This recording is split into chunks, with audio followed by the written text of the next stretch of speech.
Black Star Network is here. Hold no punches. I'm real revolutionary right now. Support this man, Black Media. He makes sure that our stories are told. Thank you for being the voice of Black America, Roland. I love y'all. All momentum we have now, we have to keep this going. The video looks phenomenal. See, this difference between Black Star Network and Black-owned media and something like CNN. You can't be Black-owned media and be scared. It's time to be smart. Bring your eyeballs home. You dig?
Folks, what's happening today is Thursday, April 9th, 2026, coming up on Roland Martin Unfiltered, streaming live on the Black Star Network.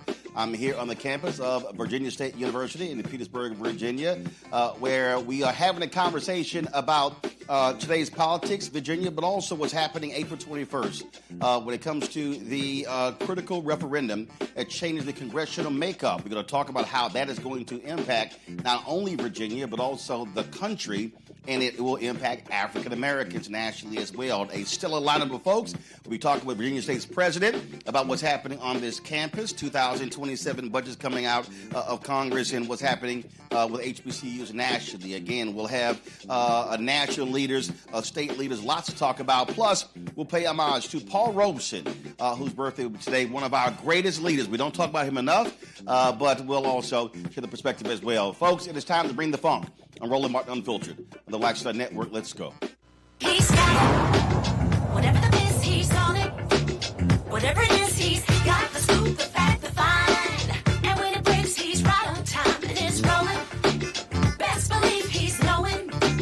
Putting it down from sports to news to politics. With entertainment just for kicks, he's rolling. It's a go, y'all. It's Roland Martin,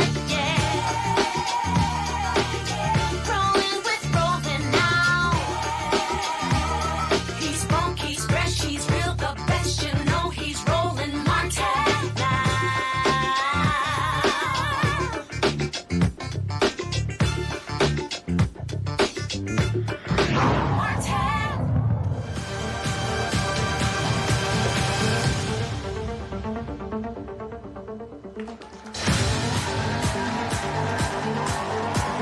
All right, folks, we got a packed house here at the campus of Virginia State University in Petersburg. We're live. Glad to be back here. Of course, we're here during the last election, and so glad to be back as well. Lots to talk about what's happening in Virginia. There's a special election taking place April 21st. Early voting is happening right now that will temporarily change the congressional makeup. It's a 10-to-1 map. it would favor Democrats over Republicans. And so what is happening right now is you've got white Republicans in this state using blackface Republicans to send out mailers that are frankly an abomination, as well as running commercials. And I told y'all the game that they play.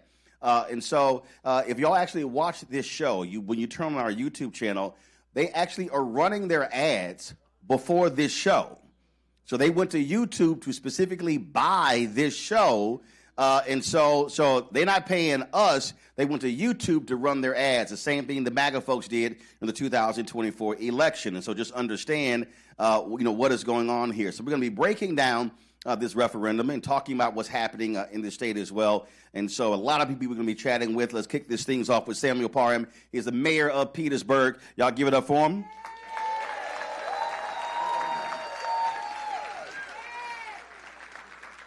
All right, Mayor, glad to have you. How's it going? Hey, it's going great. Well, we're happy to have you here in Petersburg. Well, glad to be here. Before we got in today, and I called Bruce Smith, and I dropped by the temporary casino, and so he was showing me around, and he was sharing with me what's happening there. So lots of things are happening here in Petersburg. For folks who don't know, just to give them a sense of what is happening in your city. Hold up a little bit more. Hold up a bit. Our live casino hotel resort is under construction right now in Petersburg, which is a $1.4 billion development, which is the largest in the history of the city of Petersburg. And right now what you see in the temporary structure is over 500 jobs right there that's going on, along with 36 table games, over 900 slot machines, and a restaurant is in there.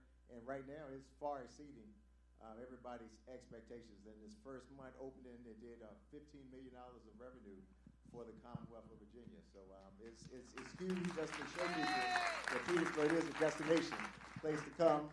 And once the hotel and the 4,000-seat entertainment venue, the 75,000 square foot of conference and event space, we're going to be able to host you over there too, Roland. So mark your calendar. So in 2027. Well, they took me through the whole deal, and they were showing me everything. They told me it's 100 acres and showing all it's going to be in mixed-use development. And as somebody who does not gamble, but I play golf, first thing I said was, where the golf course? So I'm just letting you know that was the first thing. So listen, I tell people, if y'all trying to get my attention, golf is the best way to get it. Because if it ain't golf, I ain't coming. We have Delores Race, which is one of the top 10 municipal golf courses in the Commonwealth of Virginia. So next time you're in Petersburg, come and get teed up in Petersburg. That's your golf balls and everything. That's not a problem. Again, if I'm gonna gamble, if I miss the putt, I'm gonna blame me. That's how I look at it. So, but that was one of the first things I asked. It was great to see Bruce. Great to see what is happening, and also, of course, the first question I asked when they were talking about economic development, I asked about black contracts, and they said the minority. I said no, I didn't say minority. I said black. I was real specific, so we had to cover that too. So because that's what we do. I say black people and minorities, and so I separate us. I want to know how much we getting. That's always the deal. You talked about a destination, and listen, cities all across the country are trying to figure out how to put themselves on the map, and so with that, look, you have different options of people coming to the state.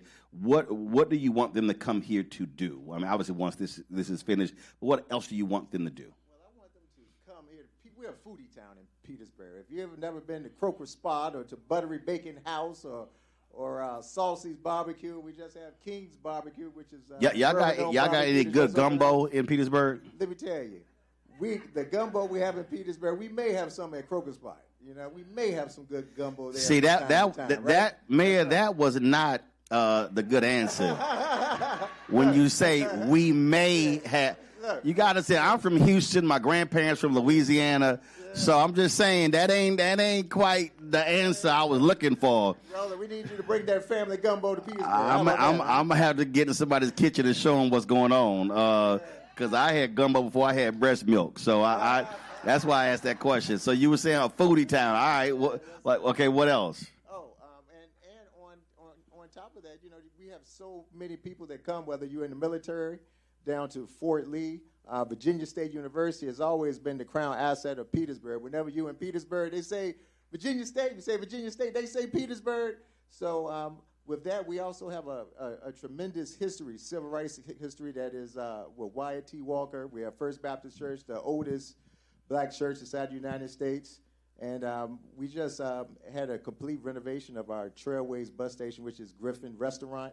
And it was on all the sit-ins and everything happened right there at that Trailways bus station in Petersburg. So we're able to bring a lot of these historic artifacts back online. It's an exciting time to be able to tell the history, to be able to showcase the history.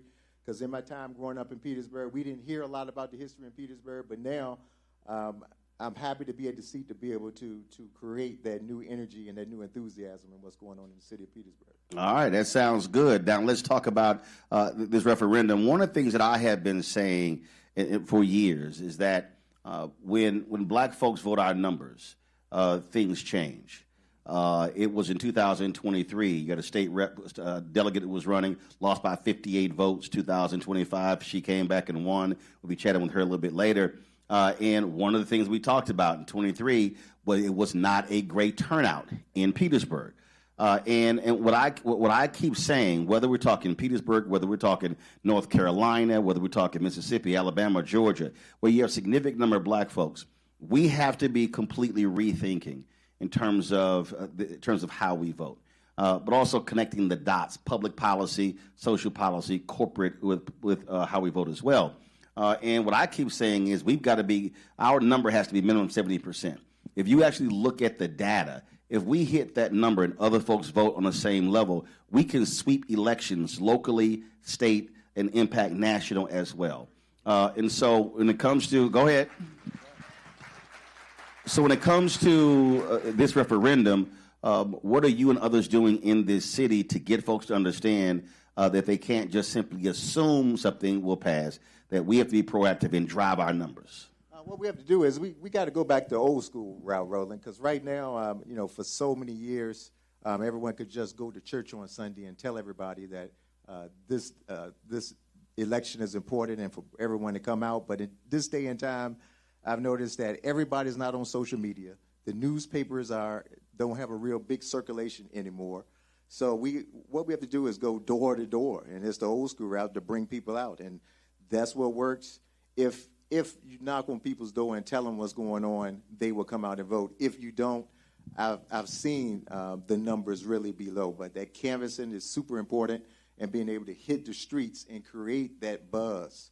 Are you seeing? And this is a hypothesis that I've said is that there was a group of people coming out of Black Freedom Movement, others call Civil Rights Movement, that from the period of 1970, I say going through the 1990s. They were very active. They were the ones who kept us abreast of what was happening in City Hall, school district, county government. But that generation, they're now in their 70s. They're retiring or passing away. My parents are 78. My dad will be 79 later this month. My mom is 79 in November. And my entire life active in politics, active in neighborhood, local politics. What I've said is that generation has not been replaced. Are you seeing the same thing here? I'm seeing the same thing here, Roland, is that we have a gap of leadership just because I know, just to be honest, in Petersburg, I know a lot of our trailblazers didn't pass the torch. And right now we're working on getting that torch relit because we have a younger generation that is enthusiastic, they engage, and they want to make a difference. And that's something that we're doing in Petersburg now by engaging our young people. We got an internship program coming up for its 4th year in a row. We have over 100+ kids in there and teaching them about local politics is the backbone of all politics. But are they also being taught, though, the intricacies of mobilizing and organizing? Because what often happens, I think what has happened is there's this assumption that, well, we can just drive things on social media, we can put out a tweet or a post, whether it's Instagram or TikTok. But the reality is, when you say how old school works, old school is really a micro strategy of looking at the data, looking at how many people are registered, how many people are eligible, how many people voted, pulling that and saying we're going to go target that precinct and say, hey, if there are 400 people who are in that precinct, but only 250 voted or 150 voted, then we need to target those remaining people. That's going to require block walking. That's going to require door-to-door. And I think that's, to me, when you say with the gap, I think that's where the gap is. A lot of folks want to be about electronics as opposed to, no, literally having to knock on that door and have a physical conversation with someone about upcoming election. What do you care about? What are the issues and how there's going to be impact? I think that's where the gap is. It is. And I agree with you 100%. And like you said, we really got complacent in those days, thinking that that we just had made it and we didn't have to really insert ourselves back into politics in the city and also state and nationally. And I think we see from 2008, the city of Petersburg was number 2 in the nation as far as turnout per capita for Barack Obama. And coming off of that, I think complacency kind of set in, Roland, and finding that new energy to come out and get people back re-engaged, I think is really what's going on with, you seeing what's going on nationally that is really getting people back engaged, back ready to make a difference. They see what's going on in D.C. and they like, heck no, I'm tired of this. Let's get back out here and get active. Well, I think it's not just folks got complacent. If you look at the stats, black turnout has actually dropped in each successive election since 2008. In fact, the 2008 election was the first time in American history, by percentage, not overall number, that a higher percentage of black voters voted in 2008 than white voters did. Yes. It never happened in American history. What I said then was to black folks, now you see what our power looks like, so now replicate that on a national, state, county, city level. Exactly. And that's key.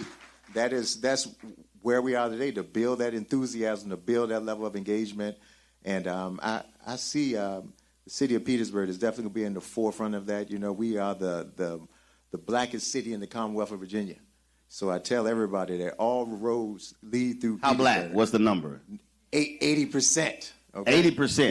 Yes. Over 80% African Americans. So you got to realize when you're talking to make a change, to make the pivot, we want you to start in Petersburg, because we have the door stops, the doors, and we have the homes, and the people that are in Petersburg are there and waiting to be tapped. So we're going to have all boots on the ground to make sure that we get everybody out for April 21st. All right, well, and I tell people you don't have to wait until April 21st. You can actually vote now. Yes, my deal is like, get it done. That's right. Go vote now. Don't wait. That's right. Absolutely. All right. Mayor, we appreciate it. All right. Glad Appreciate you, Roland. Thanks so much. I'm going to have them golf balls waiting for you. Dogwood Trace. Listen. Come play Petersburg. I can play. Can you play? Hey, I can play. Let's do it. It's on. Hold on. Let's get it. What's your handicap? Hey, come on there, Roland. No. What's your handicap? What's your gin? Man, my gin is too high right now. See right there. See, when somebody tell you they can play, then when you ask them that handicap, then you ask them to show you the actual handicap number. It's amazing how that conversation just trails off. It's too high. It just drops. It just drops. All right, then. I appreciate it. Appreciate you. Thanks so much. All right, folks, give it up for Mayor Parham. We got a QR code for y'all. The John Mercer Langston Institute of Political Leadership here at Virginia State University is conducting a nonpartisan survey to assess public opinion across the Commonwealth. This study examines voter engagement attitudes towards electoral processes such as redistricting and perceptions of state and national governance. If you want to participate in the survey, there's a QR code on the screen. So everybody who's watching, in the room as well, y'all pull your phones out, point it towards the screen. You can participate. It's not that hard. Some of y'all, listen, that is not a rhetorical question I just gave. It's literal, so you should be pulling your phones out to check that QR code out. And again, and if you want, you could take a picture of that. You can text it to other folks who are not here and share it with them. So let's get as many folks as possible who are participating in that particular survey. All right, folks, I'm going to go to a break. We'll come back. More great guests here on the campus of Virginia State University. We're talking about politics here in Virginia. We're talking politics in the country. Again, this April 21st referendum, y'all have heard me say before, vote yes. And I'm going to walk folks through. I'm going to connect all of you, again, to how the election in Virginia could have implications for the national election, and this election on April 21st in Virginia could also determine whether America sees its first black Speaker of the House. And we'll be talking with him in the second hour of today's special edition. I'll be back in a moment.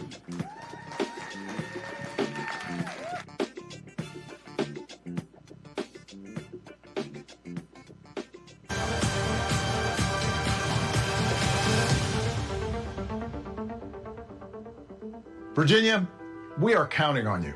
Republicans want to steal enough seats in Congress to rig the next election and wield unchecked power for 2 more years. But you can stop them by voting yes by April 21st. Help put our elections back on a level playing field and let voters decide, not politicians. This is the responsible thing to do. Help us chart a better path forward, Virginia. Vote yes by April 21st. What's happening? This is your man, Motown recording artist Kim. You are watching the Black Star Network.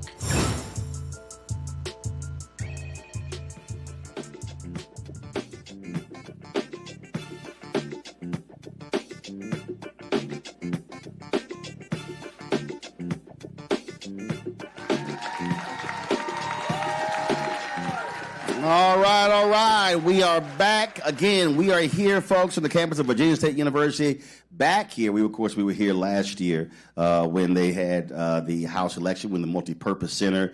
Here we are in. What building are we in? Where are we? The Commons. The Alfred W. Harris Academic Commons.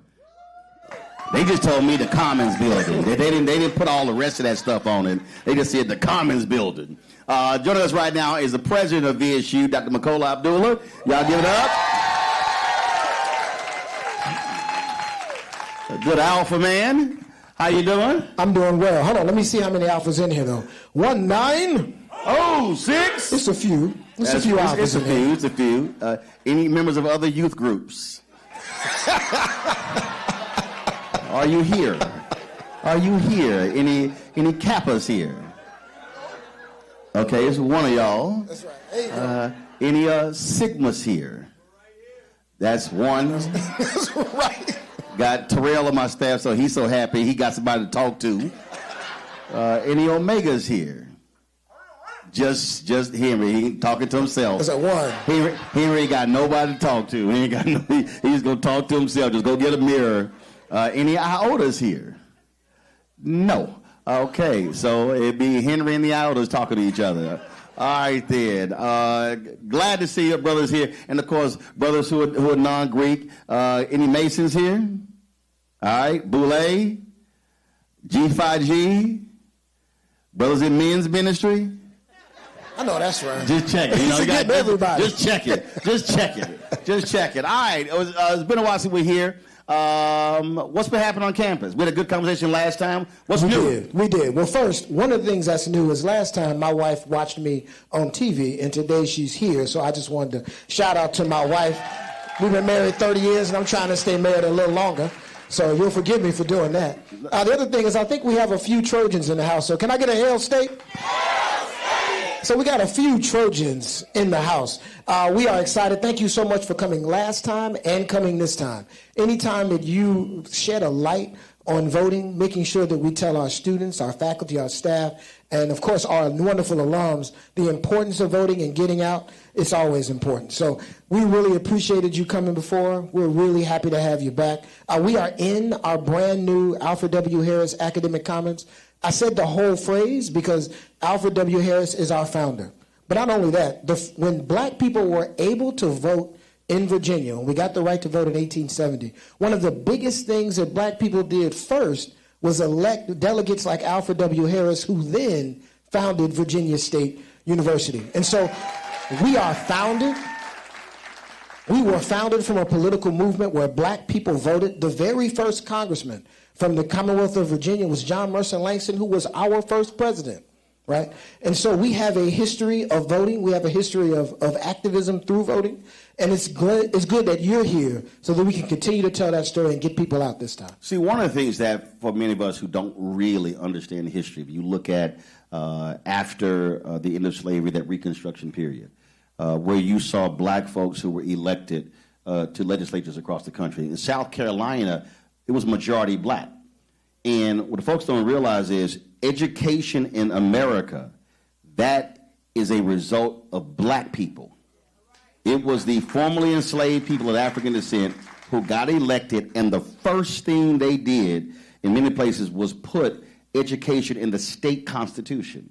Publicly financed education in America did not exist before slavery.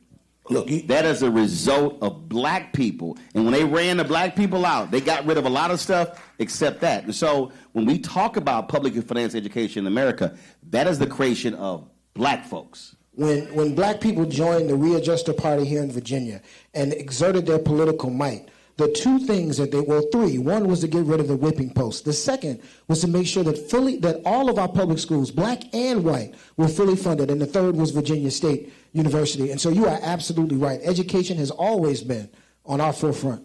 And we talk about turnout, and we talk about in terms of our involvement. Again, I'm going to go back to education.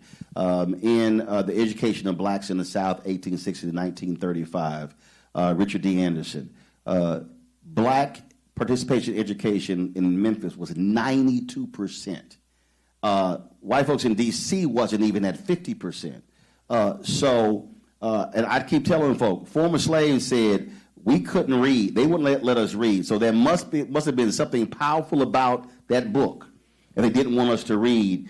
And that was one of the first things that they did. And I think we have to get back to that fervor for education from K all the way up through college. Look, you are absolutely right. There is a movement right now where there are many who are saying that college isn't worth it, that they wonder whether a college degree is worth it for folks to get. But the people who are writing those articles and saying those things, one, they all went to college, right? And second, they're all sending their kids to college. So who are those messages for? Those messages are for our kids, to discourage our young people from achieving education. And if people are trying to work so hard for you to not get an education, you should get an education. Well, see, so I think what has to change when we have this conversation is that when we talk about when they say, well, it's not worth it, that's because there has been a literal divestment in education.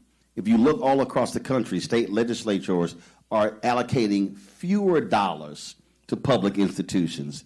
So as a result, the cost of education has dramatically risen. Well, if it's gotten to the point where it's going to cost somebody $150,000, $200,000, $300,000 to get a college education, they're never going to be able to pay that back. See, that's the part they keep leaving out, how the cost has risen. As president, give folk a sense of what you're seeing in terms of students returning, making it affordable for them to be able to start, but more importantly, to finish. Well, I think one of the things that's critically important is that here in Virginia, Virginia State University, is that the camera? Virginia State University is the most affordable four-year institution in the Commonwealth of Virginia. This black-owned company, we got 6 cameras. Six cameras. I'll look at all of them at one time. We got that one. Yeah, so yeah, we don't come here with one camera.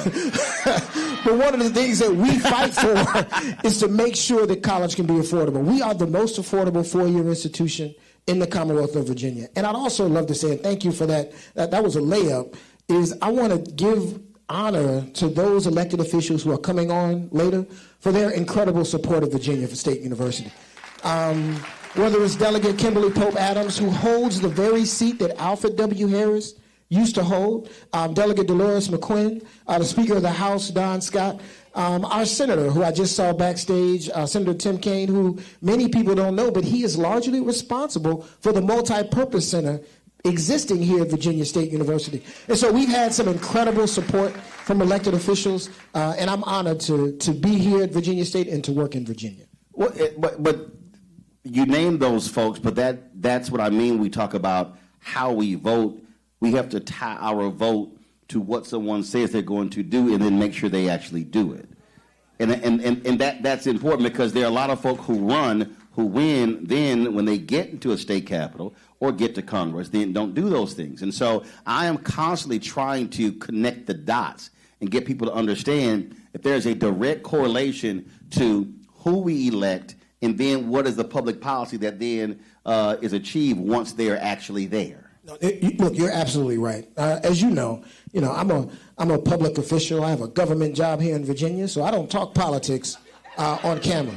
Having said that, though, I understand. Well, no, hold on. I want to pin the pin in that, because here's what I need people to understand. Yeah.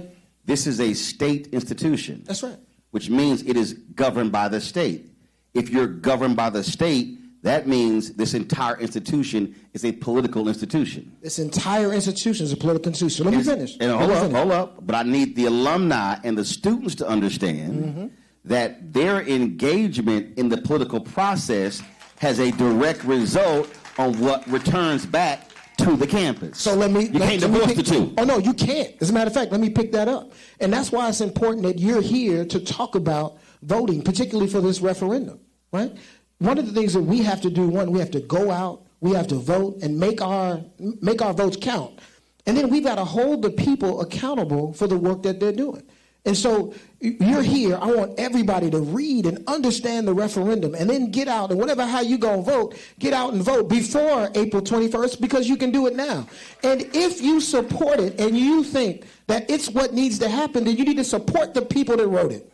And if you don't support it, then you need to vote the people who wrote it out. But we have to hold our elected officials accountable after we vote. It's not enough to vote once every 4 years. We vote every year, sometimes twice a year, right? And when we do, we always have to go out. We have to represent. We have to make sure our views are on the table. When it comes to campus, folks who don't know, how many students? We got a little over 6,000 students. We're about 250 acres. We have a plethora of undergraduate programs and I believe 10 graduate programs. We are in the CIAA. Last year we won the basketball championship. We got the best students in the world here at Virginia State University. And we just completed, because you're sitting in it, a $130 million academic building that houses many of our academic programs and students taking classes in here now. We got a dormitory going up, a new welcome center going up, new things are happening at Virginia State University. As my communications person tells me all the time, greater happens here. How are you, because a lot of people don't realize that you can either be registered where you go to school or home. And so how have you all been letting students know, check your status, and if you're not registered at home, then you can actually register here and vote here? I want to shout out the political science organization here on campus, the group of students, and also SGA, along with our John Mercer Langston Leadership Institute, that really works hard to get the word out to students, to tell them, one, if they're local and they decide to vote local, where can they vote? If you're on campus, you vote in one place. If you're off campus, you're going to vote in another. If you're going to take an absentee ballot and vote where you are, how do you get that absentee ballot and how do you vote? We want students to vote wherever they feel most comfortable, but we need them to vote. Right. But as I tell them, you got to be registered first. You got to be registered to vote. And then vote second. A couple of more questions. I did your commencement a few years ago, and for your commencements now, does the band or the choir show up now? The band and the choir show up now. Okay, yes, I'm just saying. I mean, had me doing commencement, wasn't nobody there, so I made a brother who was graduating sing. I was going to talk about that. You brought a graduating senior out of the audience to sing impromptu from the stage. You can't have nobody black sing. You can't have nobody black speak without an A and B selection. Look, that was so good. I've done that same thing twice. So I copy you now at commencement. I'll bring somebody up. I brought Perry Evans up last time. So we always try to get some some music. Just checking, because I was like, ain't no band here, ain't no choir here. I said, we got to have some form of music up in here. So we got it done. All right, then. Well, Mr. President, good to see you. Congratulations on all that's happening. And I really do hope that we see a massive turnout of students on this campus in this referendum because, again, when I hear students complain now about what's happening with student loan debt, there was a different policy when Biden and Harris were in there compared to now. That's tied to the election. The attacks on the Affordable Care Act, you can stay on your parents' insurance until you're 25. Guess what? That also involves in voting. And so I'm always trying to get students to understand you can't check out of a process because they're playing politics against you now, so you might as well be in the game. Look, you heard Roland Martin. Your vote matters. Thank you, sir. In every election. Thank you for coming to Virginia. I appreciate it. Coming up next, Senator Tim Kaine will join us. We're live here at the campus of Virginia State University. Don't forget, if y'all want to support the work that we do, join our Bring the Funk fan club. Unlike a lot of these right-wing media folks where they got billionaires cutting them checks, that is not the case with us. But our fan base has been amazing. More than 38,000 people have donated to our show since we launched September 4th, 2018. They've given in excess of $5 million in those 7 years, folks buying into our vision. And so if you're one of those folks who want to join, our goal is to get 20,000 people on average contributing $50 each a year, which comes out to $1 million to offset our expenses, which come out to $195,000 a month. I keep telling y'all, freedom ain't free. People hit me all the time like, hey, can you come to our campus? I'm like, you do know that actually costs, because we came here with 9 people, 2 vehicles, lots of equipment, and everything you see here is paid for. And so we got top of the line stuff, 4K cameras and all of that, but the costs are real. And so when you contribute to our fan club, you help support this show and the 5 other shows that are on our network. If you want to use Cash App, use the Stripe QR code. You see it right here. That QR code is also for credit cards. Checks and money order, make it payable to Roland Martin Unfiltered. There's a whole bunch of y'all do not believe in digital. Y'all still seeing checks and money orders, and I got to go to the P.O. Box to pick them up.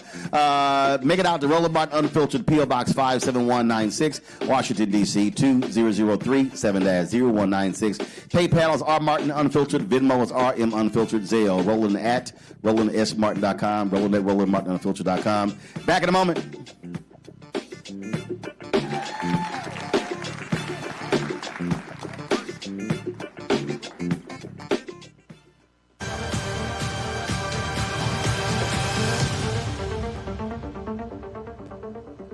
Why does it feel like we're going backward? Voting rights under attack, schools stripped of funding, Black history erased. This is the Trump MAGA agenda. They want to take us back. They are redrawing congressional lines in states across the country, deciding who gets power and who gets silenced. We see what this is, a power grab. Virginians won't be fooled. Show up, vote, take back our power. It's a temporary measure that gives the people, not politicians, the final say. Vote yes by April 21st. Hey, I'm Malcolm Lee, and you're watching the Black Star Network.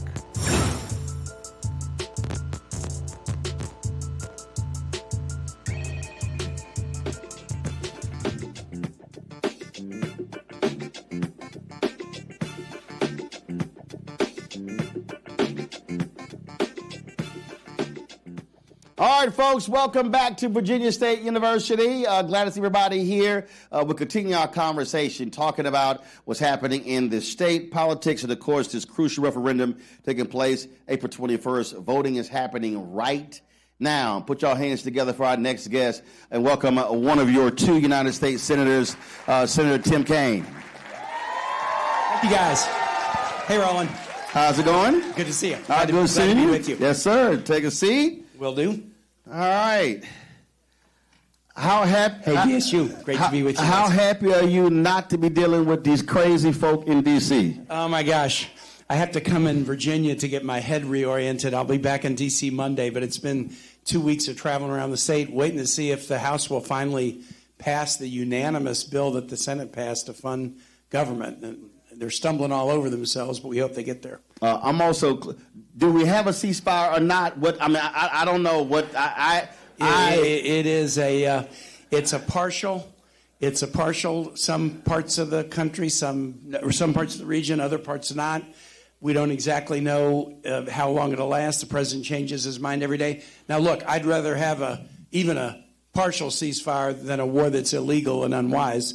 And we got to make it permanent and then find a solution that works for everybody. I started with those two things because what I'm always trying to do is getting my audience to understand you have to connect the dots. And when I travel around the country and people say, man, this country is going to hell, I want to do something. They say, I don't know what to do. My first thing I ask them, what are the one or two things you care about the most? And I want you to start there. But I then try to connect the dots that whatever that issue is, and I don't care what it is, I don't care what the issue is, you can connect it to D.C. because even if there are things you're trying to get funded in Virginia, their stuff comes funded from D.C. Stuff that gets funded in your city may come from the state through a community development block grant fund that's still coming. Yep. And so I think a part of this, we have to connect the dots in a much different way for people to understand politics at its most basic level. Can I connect one dot with you? So in this war, last week we heard the president's has sent us a defense budget that goes from $800 billion to $1.5 trillion. And he said, Medicaid, child care, Medicare, we don't have enough money for that. We're fighting wars. You can't increase the defense budget by that much without taking it out of other programs. And so we're going to see a budget that isn't, the headline might have been the increase in the defense budget, but buried in the details is all the cuts that they're making. Yeah. Pell Grant, there's a Pell Grant shortage. We could be doing that. We could be giving people more health care. The $200 billion that they want as a supplemental for Iran, that would have funded the ACA tax credits for like 7 years. They weren't willing to do that because they wanted to do tax credits for the top tax giveaways to the top 1%, and now we're going to do more in war and claim we don't have enough money to get people health care. But not only that, we broke it down just the other day on the show, the proposed cuts that they are sending, cuts to HBCUs, yep, cuts to affordable housing, cuts to opportunities for black-owned businesses. Mm-hmm. So we listed all of the things that they want to cut that specifically impacts African Americans. Yep. 80,000 people in Virginia have already lost SNAP benefits because of that reconciliation bill they did last year. Tens of thousands have lost health care because they wouldn't extend the Obamacare tax credits. We already have in Virginia health care providers that are closing because of Medicaid cuts. 3 primary clinics in the Shenandoah Valley and Farmville. They just shut the labor and delivery ward at the main hospital in Farmville. So if you're going to have a baby there, you got to drive a long way rather than having a baby at the hospital right in town. All these cuts were because of that reconciliation bill, and it only passed because they rigged to steal the 3 seats in North Carolina. It would have failed except for the seats that they stole, and they're trying to steal more seats in other states across the country. Well, I want to go back to the 80,000 SNAP benefits because all of those farmers who voted for Trump didn't realize how much money they were making because of the SNAP program and USAID. And so now all of a sudden, I'm seeing all of these orange tears, and I'm like, orange tears. Yes. Took me a minute. Yes. And I'm like, thoughts and prayers. I'm sorry. This is what you voted for. Well, you look, this is a land grant. So we're right here with an ag department at Virginia State. It's always been a heavy ag research school, right? Ag and forestry is still number 1 in Virginia. But they've been hit with tariffs. They've been hit with indiscriminate immigration raids. And they're hit with these cuts. Rural Virginia is most dependent upon Medicaid. So when Medicaid cuts happen, it's not the hospitals and cities that close. It's hospitals and clinics in rural Virginia. And you're right. I think some are starting to say, hold on a second. This isn't what I wanted. Maybe you didn't want it, but it is what you voted for. You mentioned the 3 seats in North Carolina. And again, trying to get people to think differently. And I've seen all the commercials. I live in Northern Virginia. I've seen the commercials. I've seen the mailers. I've seen those things. I've seen, again, the orange tears of conservatives in this state who were very quiet with what happened in my home state. Yep. Understand, I'm still a registered voter in Texas. my home was in the 30th Congressional District of Congresswoman Jasmine Crockett. Yep. I follow, my parents live in my home there. All my family's in Texas, so I know it very well. The reality is, this entire gerrymandering fight, this mid-decade, this started this cycle with Donald Trump saying, "Give me 5 seats in Texas." Yep. That's where it started. Mm-hmm. So when you hear a lot of the Republicans who are complaining about what's happening now in Virginia, they were quiet when that happened. Yep. They were quiet when, in Missouri, the Republicans took the seat of Congressman Emanuel Cleaver. Yep. They were quiet when Republicans in North Carolina took the seat of Congressman Don Davis. They were quiet in 2022 when Ron DeSantis took the black seat in northern Florida. Yep. So what people don't realize, the Republicans have actually taken 5 black seats through gerrymandering, but they're complaining about 10-1 in Virginia. Right. It is a complete double standard. And just use the North Carolina as an example. When North Carolina GOP did it 23-24, took 3 seats, that was the margin that passed the reconciliation bill. Actually, I want you to go before that. Yeah. Because the Republicans had a 10-4 majority in North Carolina. Yep. When the Democrats took control of the state Supreme Court, they got rid of gerrymandering. It was 7-7. Yep. When folk did not vote, Sherrod Beasley lost by 401 votes. Republicans took it back. It went back to the old map. That's where those seats came from. So that was a point where it was 7-7. Sure. But that's also an example of folks not voting in the state Supreme Court race, which impacted gerrymandering. And so people have said to me, oh, well, so North Carolina did something. Why should Virginia? Well, if North Carolina did something and the result is Virginians lose Medicaid benefits, Virginians lose SNAP benefits, as Texas is going to make it worse and our people are getting punched, you can't just stand around and do nothing. And I'll tell you the other thing, Roland, that I feel very strongly about, and this is a question for the audience. What is the likelihood that if Donald Trump doesn't like the election results this November or in November 2028, what's the likelihood that he'll try to interfere with them and overturn them? We've already seen him do it, so you have to say it's near 100%. Well, first of all, you already have the new head of Homeland Security, Mr. Fight Club, who has made it clear that if they need to send ICE to polling stations, they will. I don't trust them at all. Right. What we are seeing, and they complained about this here. We literally are seeing an absolute assault on everything about voting in this country. Yep. We are seeing an assault. This is, for me, a Jim Crow 2.0 when we see the attack. This Louisiana versus Calais decision is going to be devastating to black politics across the South. And what they do not want people to vote. We'll cue this up.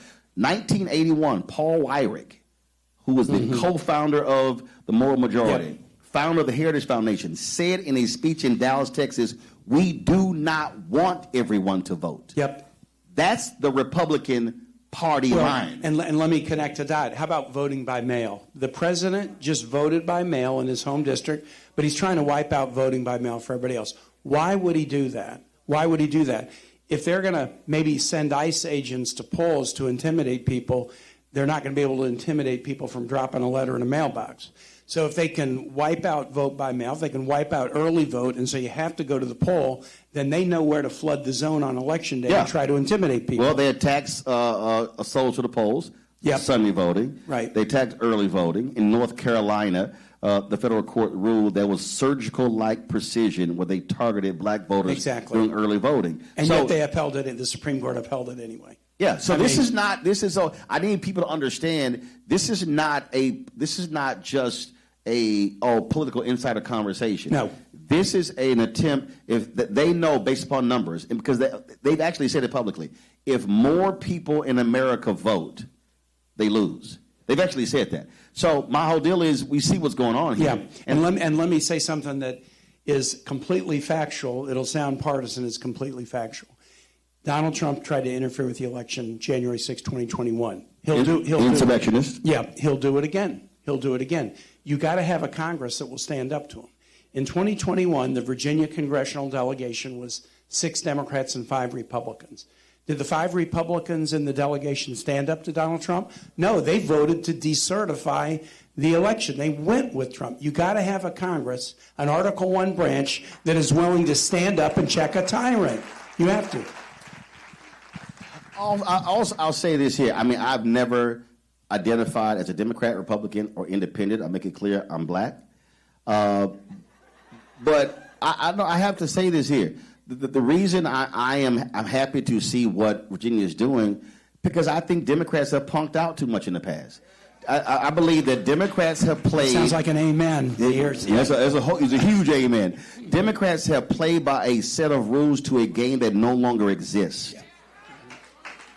When people don't, again, I'm going to go back to where I'm from. This whole mid-decade redistricting thing started in Texas in 2003 with Tom DeLay. That's where this started. It used to be every 10 years. And so have the blue states gerrymandered? Yes. The Supreme Court ruled they don't have any authority to oversee political gerrymandering. It's up to the states. And I've said, you Democrats would be nuts to say, okay, y'all go ahead and take it as far as you can, but we're going to play by a different set of rules and be fair. I'm like, no, this is about power. Mm-hmm. And so I'm glad to see Democrats finally wake up and say, no, we taking this thing to the mat. I mean, this is how you have to play the political game that's being played right now. Well, and you know, the Virginia motto, our Virginia motto hadn't changed since 1776, sic semper tyrannis, we stand up to tyrants. And if we were to be silent or quiet when this is going on, we wouldn't be true to what we say about ourselves. But what the issue that you're facing right now is this, and that is you got to get folks out. When you look at various polling data, certain folks are not necessarily excited about it. Obviously, Republicans are really pushing hard. No. When you look at the messaging, does it need to be even more explicit and tougher in laying it out? Because I said fair, I get that. Yep. I personally believe that the messaging is too nice. Yep. Okay. People have to really understand the stakes and what is at stake by voting yes or no. I'll pass that on. I mean, that's why I always talk about what they've done in other states has already led to the closure of Virginia healthcare facilities. What they've done has already led to 80,000 people lose SNAP benefits and tens of thousands losing Medicaid. You got to make it like it's not a theoretical, like a good government exercise. They are kicking around some of the most vulnerable people in our Commonwealth, and nobody elected me to the Senate to stand around and watch my people get punched and not try to come to their aid and make sure we're fighting back. You got to fight back. I believe in rules. I lived in a military dictatorship in Honduras where there wasn't a rule of law, and that made me really believe in the rule of law. But when the other side is breaking the rules, you got to stand up to them. What does every parent teach a child about a bully, right? If there's a bully, you don't just cave, you stand up to the bully. You have to. Yes, that's why I use the hashtag team whip that ass. That's my hashtag. And so you got it right before I could. That's why I couldn't get it. Senator Warner was like, damn, did he just say hashtag team whip that ass? Yes, I did. Hashtag WHIP DATASS. That's what I said. Yes. Yes. Because I say that because again, I need that's a Texas the Virginia translation of whip that ass is sic semper tyrannis. Yeah. I don't even know what that means. See, what is it called again? Semper what? Sic semper tyrannis. Sic semper. Nah. Everybody in this room know what team whip that ass means. Because when y'all acted a fool, your parents said, let me holler at you. They did not say Tempur-Pedic sofa. They didn't say that. When I say make it plain, Joe Madison, God rest his soul, the Black Eagle. Right. Joe always said you got to put it where the ghosts can get it. And what I have been saying since the twice impeached, criminally convicted felon con man in chief, I don't use the title president. I respect the office of the president only if that person respects the office of the president. Wow. So he doesn't. And so I've been very specific by saying that what we are seeing is an effort to defund Black America. And what I need people to understand is that this is a literal war that we're in the middle of. Project 2025 was their game plan. Yep. They gave it to folks. And people still who didn't vote now are going, oh my God. Right. I mean, when I listen to these largely white farmers go, I didn't vote for this. Yes, you did. Mm-hmm. You just didn't read it. Mm-hmm. We tried to. And so I think we have to be as clear to people as possible what is going on, because the agenda that they're trying to execute is one that does not look out for that everyday common man. I keep saying the folk who support Trump, he won't even let them walk through his hotel lobby. Mm-hmm. But they're confused thinking he supports them. And people have to realize, like, this is a war over the next 30, 40, 50 years. That's what we're facing right now. Yep. Well, I would say in Virginia, because we're so military, people are really seeing what this president is doing. He said he was going to be a peace president. He was going to end forever wars, and said he started more wars in his first year than anybody in office. And he said he was going to focus on bringing prices down, both because of chaos and tariffs, and the wars that he's starting, prices are going up.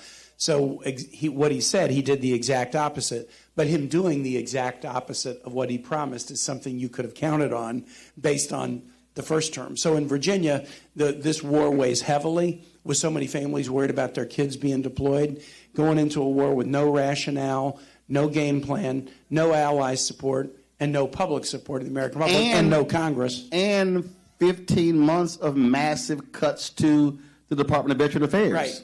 Massive cuts. They just what was the housing program for veterans? Yep. That just got torpedoed as well. Yep. That was a program specifically to help veterans get in houses. Yep. They got rid of it. Mm-hmm. Yep. And more and more and more, and that's why I know Senator Warner's here. The editorial in our Virginian Pilot paper down at Hampton Roads a couple days ago about the war said, listen, I've been forcing war votes virtually every week to try to get people, hey, you know, we shouldn't be hiding this under a bushel basket. Do you know Congress? We're 40 days into this war. Congress has refused to hold a single public hearing about it because the Republican committee chairs, the last thing they want to do is put these folks on under oath in front of a camera and have tough questions be asked. So they only tell us, Roland, in classified, so that we can't share what we know. It's really frustrating to not know something. It's even more frustrating to know something. Have a family member ask me, is my kid going to get deployed, or how long are we going to be there? And for me to say, I'd really like to answer the question, but they're trying to handcuff me by putting it all in a classified setting. So this is, as you say, this is big, but the big global issues, you can connect them right back to the pain people are feeling at home. Absolutely. Senator Tim Kaine, we appreciate it. Thank you, Roland. Really Thanks good to be much. with you. Thanks. Thanks a lot.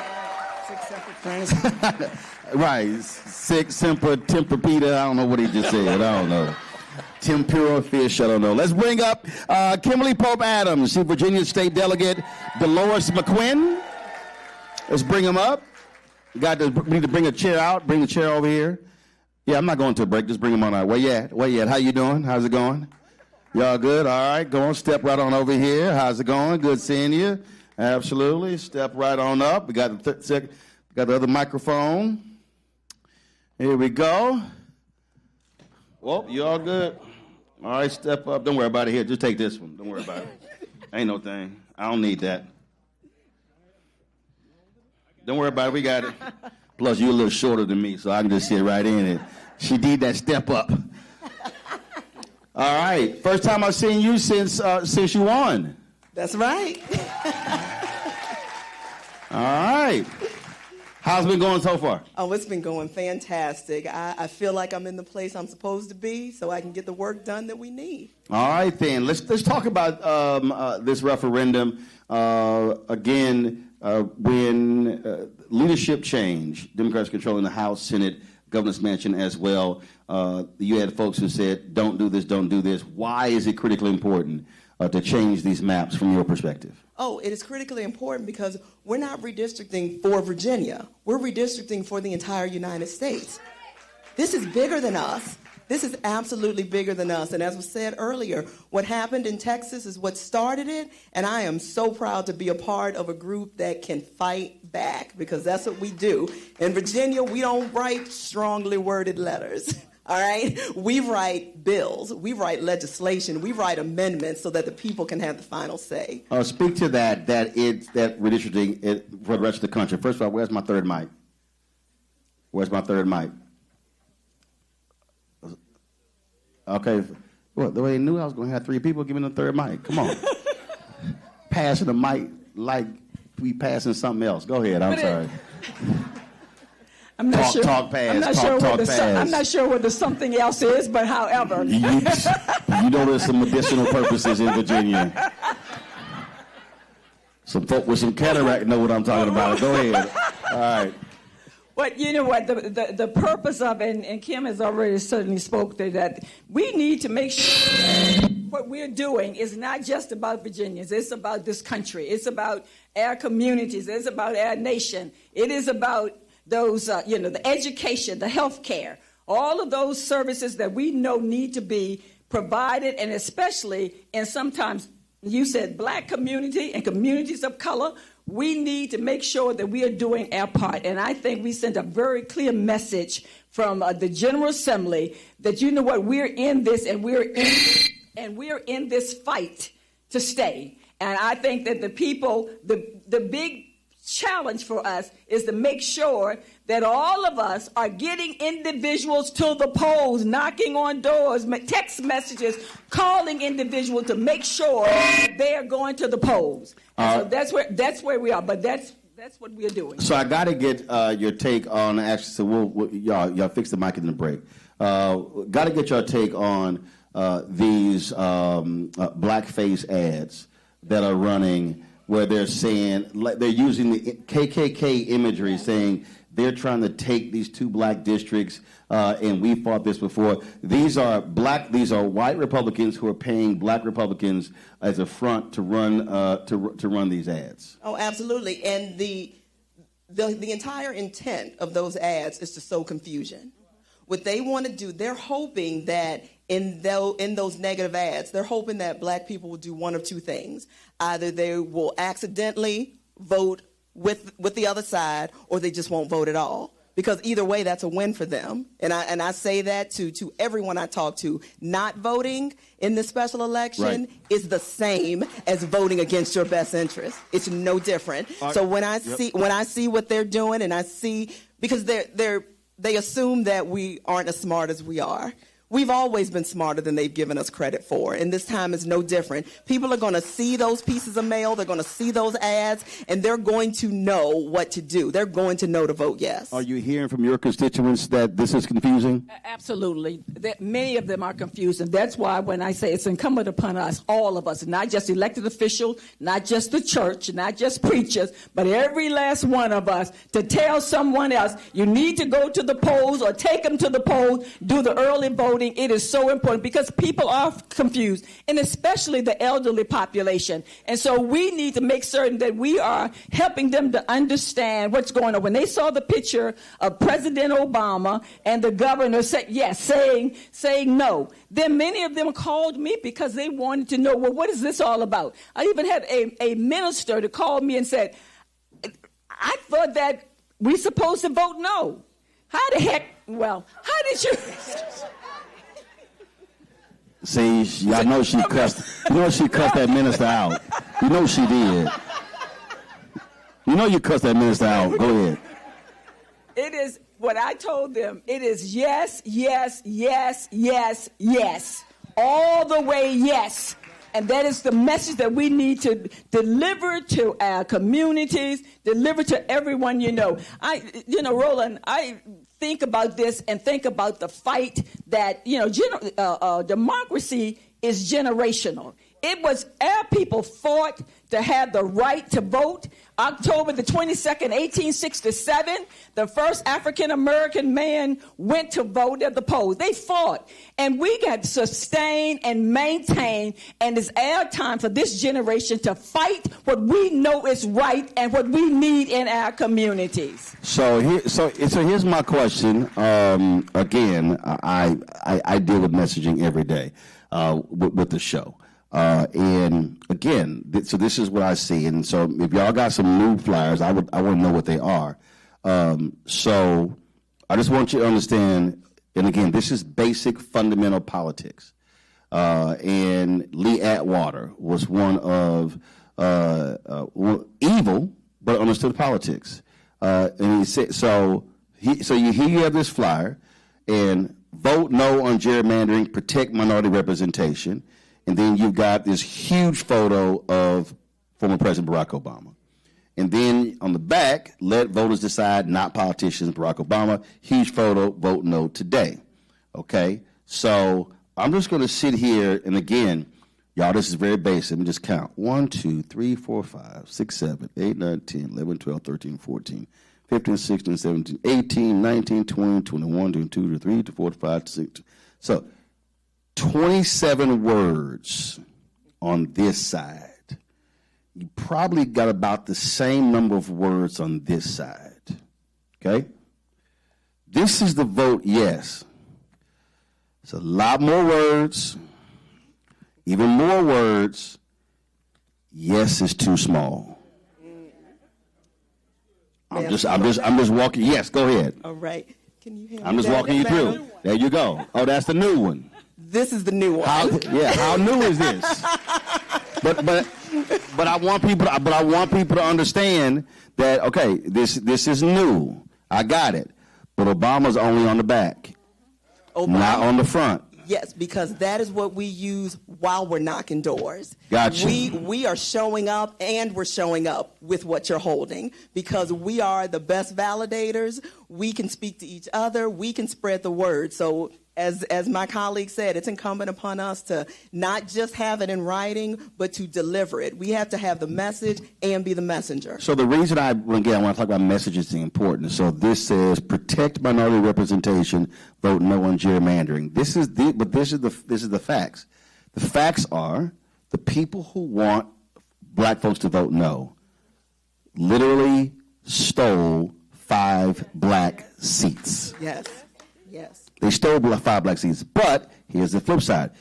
If this passes and Democrats take control of the House, not only will you have a black Speaker of the House, you will have 7 African Americans chairing committees. You will have 30 CBC members chairing subcommittees. So the reality is this voting no does not protect minority representation. Voting yes actually increases black power. But that also has to be explicitly stated for folk to understand. Absolutely. And it's no better messengers than myself and my colleague. We're a part of a Democrat majority in Virginia. There are 64 Democrats in the State House. So we know what our power can do. So that's why it's incumbent upon us to make sure we let people know this is bigger than just Virginia. The entire nation is counting on us to level the playing field, and it starts by voting yes right now. Last point. The last point is we just have to vote yes. Tell someone else and carry someone else to the poll with you. But yes. I want you to make a point. There's somebody who's watching who is not excited, who's not focused, and who may consider sitting on the sidelines. What do you say to that person? I would say to them, voting yes helped to change help to shift what is going on on the federal level, as well as in our local communities. The occupant of the White House has created havoc. If you like it, then you vote with him. But if you don't like what's going on and you want to make a difference in your community and in this nation, you must vote yes. All right. I appreciate it. Thank you so very much. I'm going to go to a break. We come back, we'll talk with Virginia Speaker of the House, Don Scott, as well as Senator Mark Warner. You're watching Roland Martin Unfiltered right here on the Black Star Network.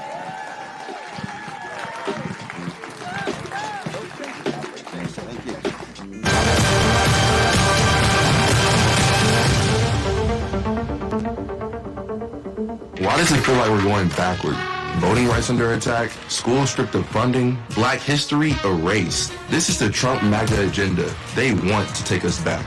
They are redrawing congressional lines in states across the country, deciding who gets power and who gets silenced. We see what this is, a power grab. Virginians won't be fooled. Show up, vote, take back our power. It's a temporary measure that gives the people, not politicians, the final say. Vote yes by April 21st.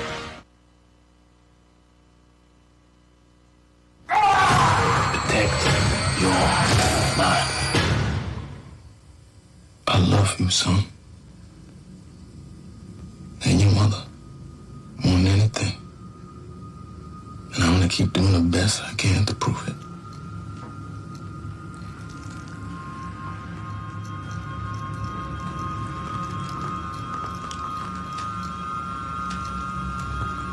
If you've seen it in your mind, you can create it.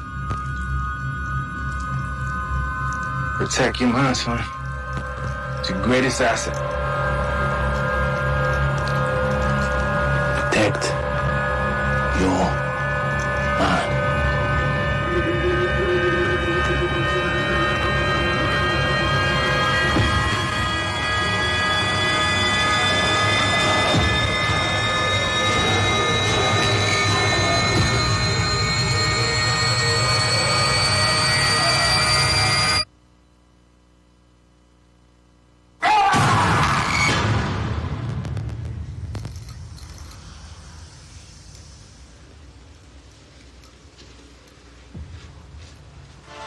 Decade of love, joy, and power.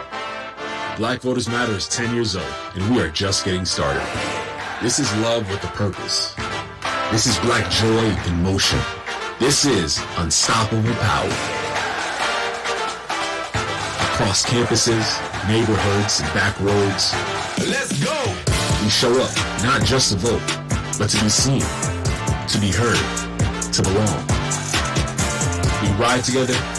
We organize together. We remind each other that our voices matter, because they always have. Black Voters Matter is about more than ballots. It's about housing and healthcare, clean water and living wages, education, reproductive freedom, and dignity. It's about turning pain into action, turning belief into movement, turning community into power. We don't wait to be invited. We bring the energy. We bring the love. We bring the people. Because when black communities come together, we don't just survive, we thrive. This is how change happens. This is how history moves. We organize, we build, we win. What's up? It's Talib Kweli. I'm CEO. This is the Black Star Network.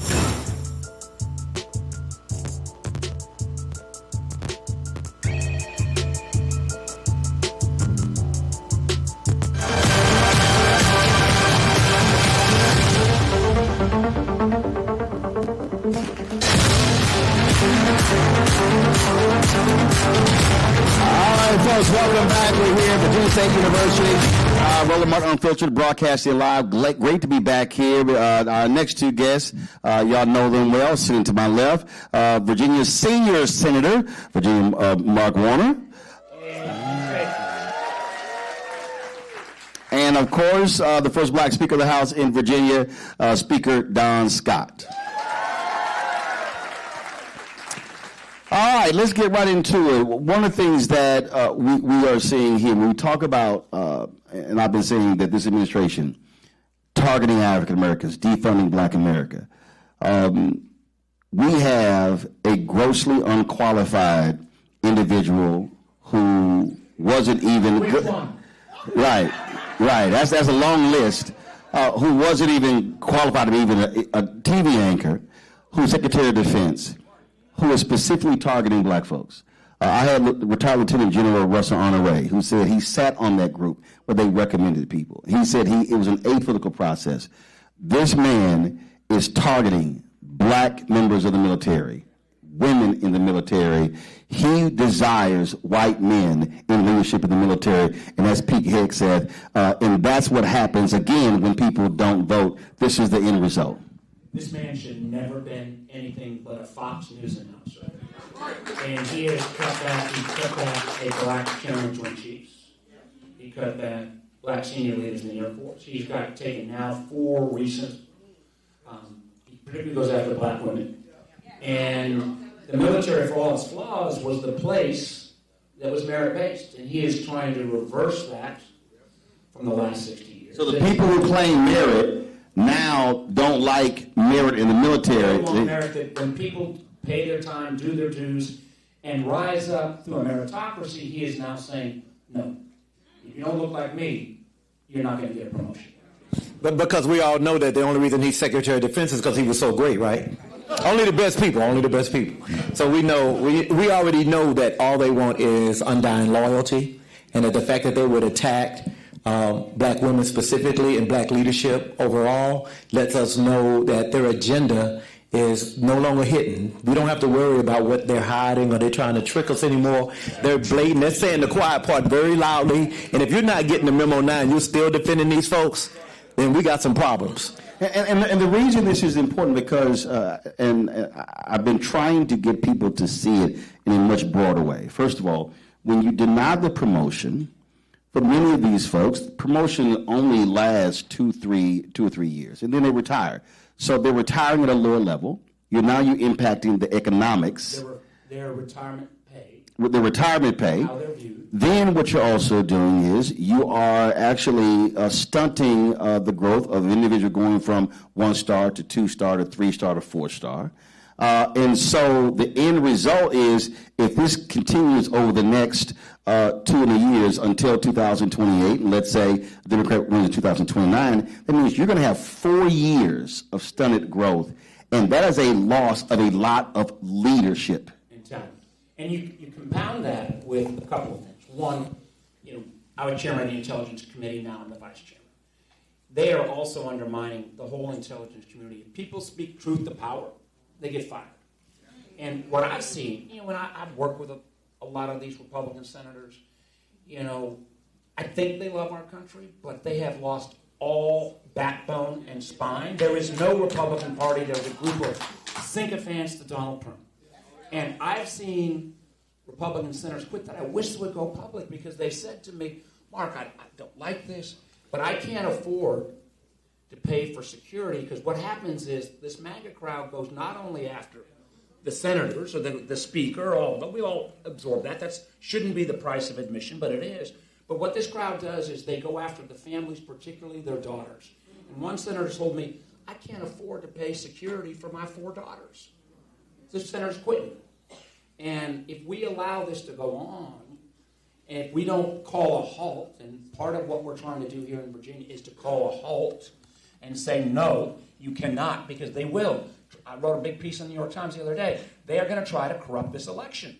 So we have to win in such a margin that there is no doubt about the people of Virginia, the people of Texas, you name it, in terms of what the margin is. But it all starts, at least in Virginia, because we are ground zero on this redistricting battle. We don't get yes, then our ability to really move this debate on a national basis is going to be dramatically undercut. I played this clip down on my show, and it came from, obviously, school in Virginia for the movie Remember the Titans, when he said, Herman, leave no doubt. And my deal is that's what has to happen at the ballot box. Leave no doubt. We must overwhelm the ballot box, and so they understand what's going on here. Because, again, the attacks are very clear. The attacks are in every area. It's impacting all Americans, but specifically for African Americans. We're talking academics, business, health, science, civil rights, social justice, nonprofits, small businesses, every single sector. That is part of their agenda. And they are literally angry. Project 2025, Heritage Foundation, they believe that America began to decline with the passage of the 64 Civil Rights Act, the 65 Voting Rights Act, and the 68 Fair Housing Act, and everything that's happened ever since. And this whole point we talk about elections, I mean, first of all, Virginia just taught the nation how to vote and how to win. We just did it in 2025. Abigail Spanberger won by 15. We went from a 51-49 majority in the House of Delegates to a 64-36 majority. We know. Led by this speaker. We know how to win elections. Yeah, I ran him hard, put him up wet. But and get ready to do it again for yourself, and I'm gonna do the same for you. And so this is what we need to do. We need to make sure that we get Senator Mark Warner reelected. We cannot play around with these people. We cannot play around. This is not the time. We know, when Roland talks about that, I was born in 1965. I know I look good for my age, but I'm 61. And 1965 was the same year. March 7th was the day that, John Lewis walked across that Edmund Pettus Bridge. I was born on March 5th, so I like to say I watched it on TV and I was inspired at 2 days old. But in our lifetime, y'all, they're trying to roll all of that back. This is not ancient history. This just happened. And so in our lifetime is when America began to realize the real call of its promise, where everybody got to participate in the democracy. That's what we're doing right now. Be true to what you put on paper. And they put it on paper, and now we're holding them to their account. And now that we are, listen, we're the most feared part of the electorate in the world right now. The black vote in America, the black vote in the Commonwealth of Virginia. If we come out and do what we need to do, that is why they are lying in those flyers every day. They sending those flyers out just lying. They lying on Abigail Spanberger. They lying on President Barack Obama. They sending out anybody. They know that because our power is so strong. When we unite, we get to have a voice in every part of this country. And as a veteran myself, unlike the president, President Bone Spurs, my grandfather was a veteran. My father was a veteran. I'm a veteran. I take a back seat to love of this country to no one. And so if we really want to show our love to this country, we have to stand up and vote. We need to participate. As the senator said, we need whatever they want to, whatever try to roadblocks they put up. You need a passport? Okay, I'm going to get that. We need to be prepared and be ready now because we can't wait until after this happens. They're telegraphing what they're going to do. We need to be ready to participate. See, Senator, when we talk about power, when we talk about the use of power, I go back to 2016. Antonin Scalia dies, Supreme Court Justice, and then President Barack Obama, and I absolutely disagreed with naming Merrick Garland. I was very much on record. And I said then, they're not going to give this man a hearing. They held that position open. Mitch McConnell said voters will decide in November. And what I am trying to explain to people now, if Democrats hold Georgia, win North Carolina, then you look at Maine, you look at Iowa, you look at Alaska, you look at the potential is there, potential to go 53-47. What then happens is they can't get anyone through the United States Senate. And I said, and I'm very clear, if anything happens with any Supreme Court justice, if Dems take control, say, nah, we ain't having no hearings to the next election. And my whole point there is when somebody else is exercising power, then they have to be on the receiving end of power. People have to understand this is the reality of politics. This is where we are now. Amen. But I want to go back to one of the things the speaker said. My first full-time venture in Virginia politics was 1989 when I had the honor of being Doug Walter's campaign manager. Got to know Delores and others. We went from that being the capital of the Confederacy to what happened, what the governor did, Lieutenant Governor, Attorney General, but this young man here, we're the only state in the country that's got a black speaker. We're the only state in the country that's got a black chairman of the Appropriations Committee in the House, a black female chairman of the Senate Finance Committee, and she works it up pretty good, Louise, a black head of the Democratic Senate Caucus. This translates into power. And of the 64 members, how many of those new members of the 13? 7, 6, 7, 8. One of them right there, Kimberly Pope Adams, right there from Petersburg. And that translates into being willing to take on a bold thing. This man had to convince me. This is a bold thing that we're doing to push back at this level in Virginia. But when the other side is adhering to no rules, no morals, no ethics. A lot of y'all have given me crap over the years that I was too bipartisan. I'm in the phase right now. If the Republican Party comes back, I'll be bipartisan again. Until that time, kick their ass. All right.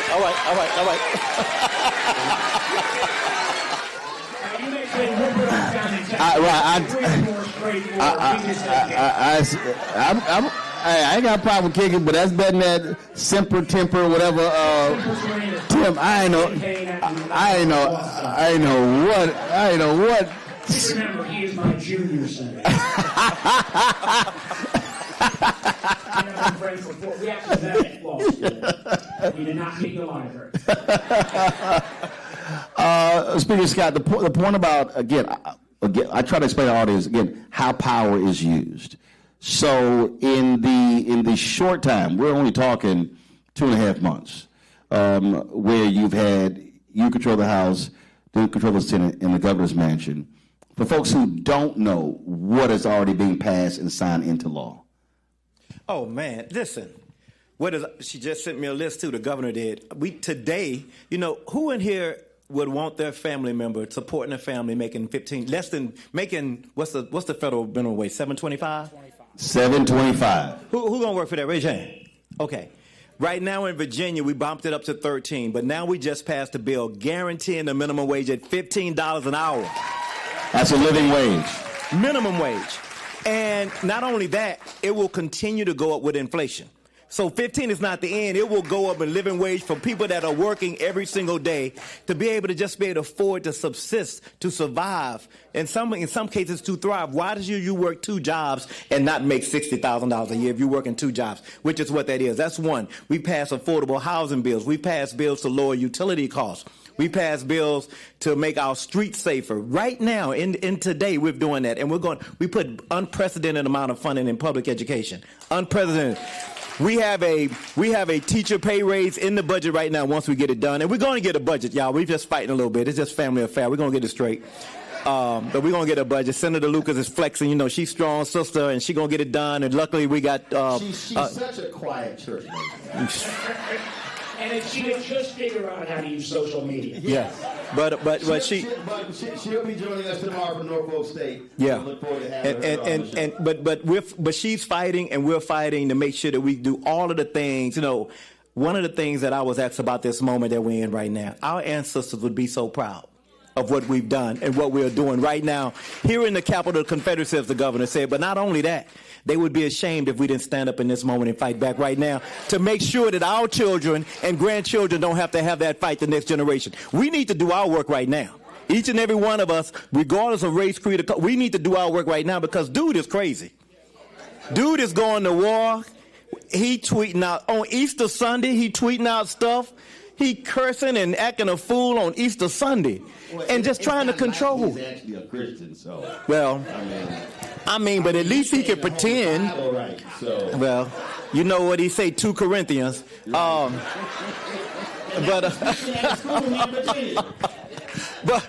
we have to right now. I mean, this is not the time. They want us to be despair. They want us to panic.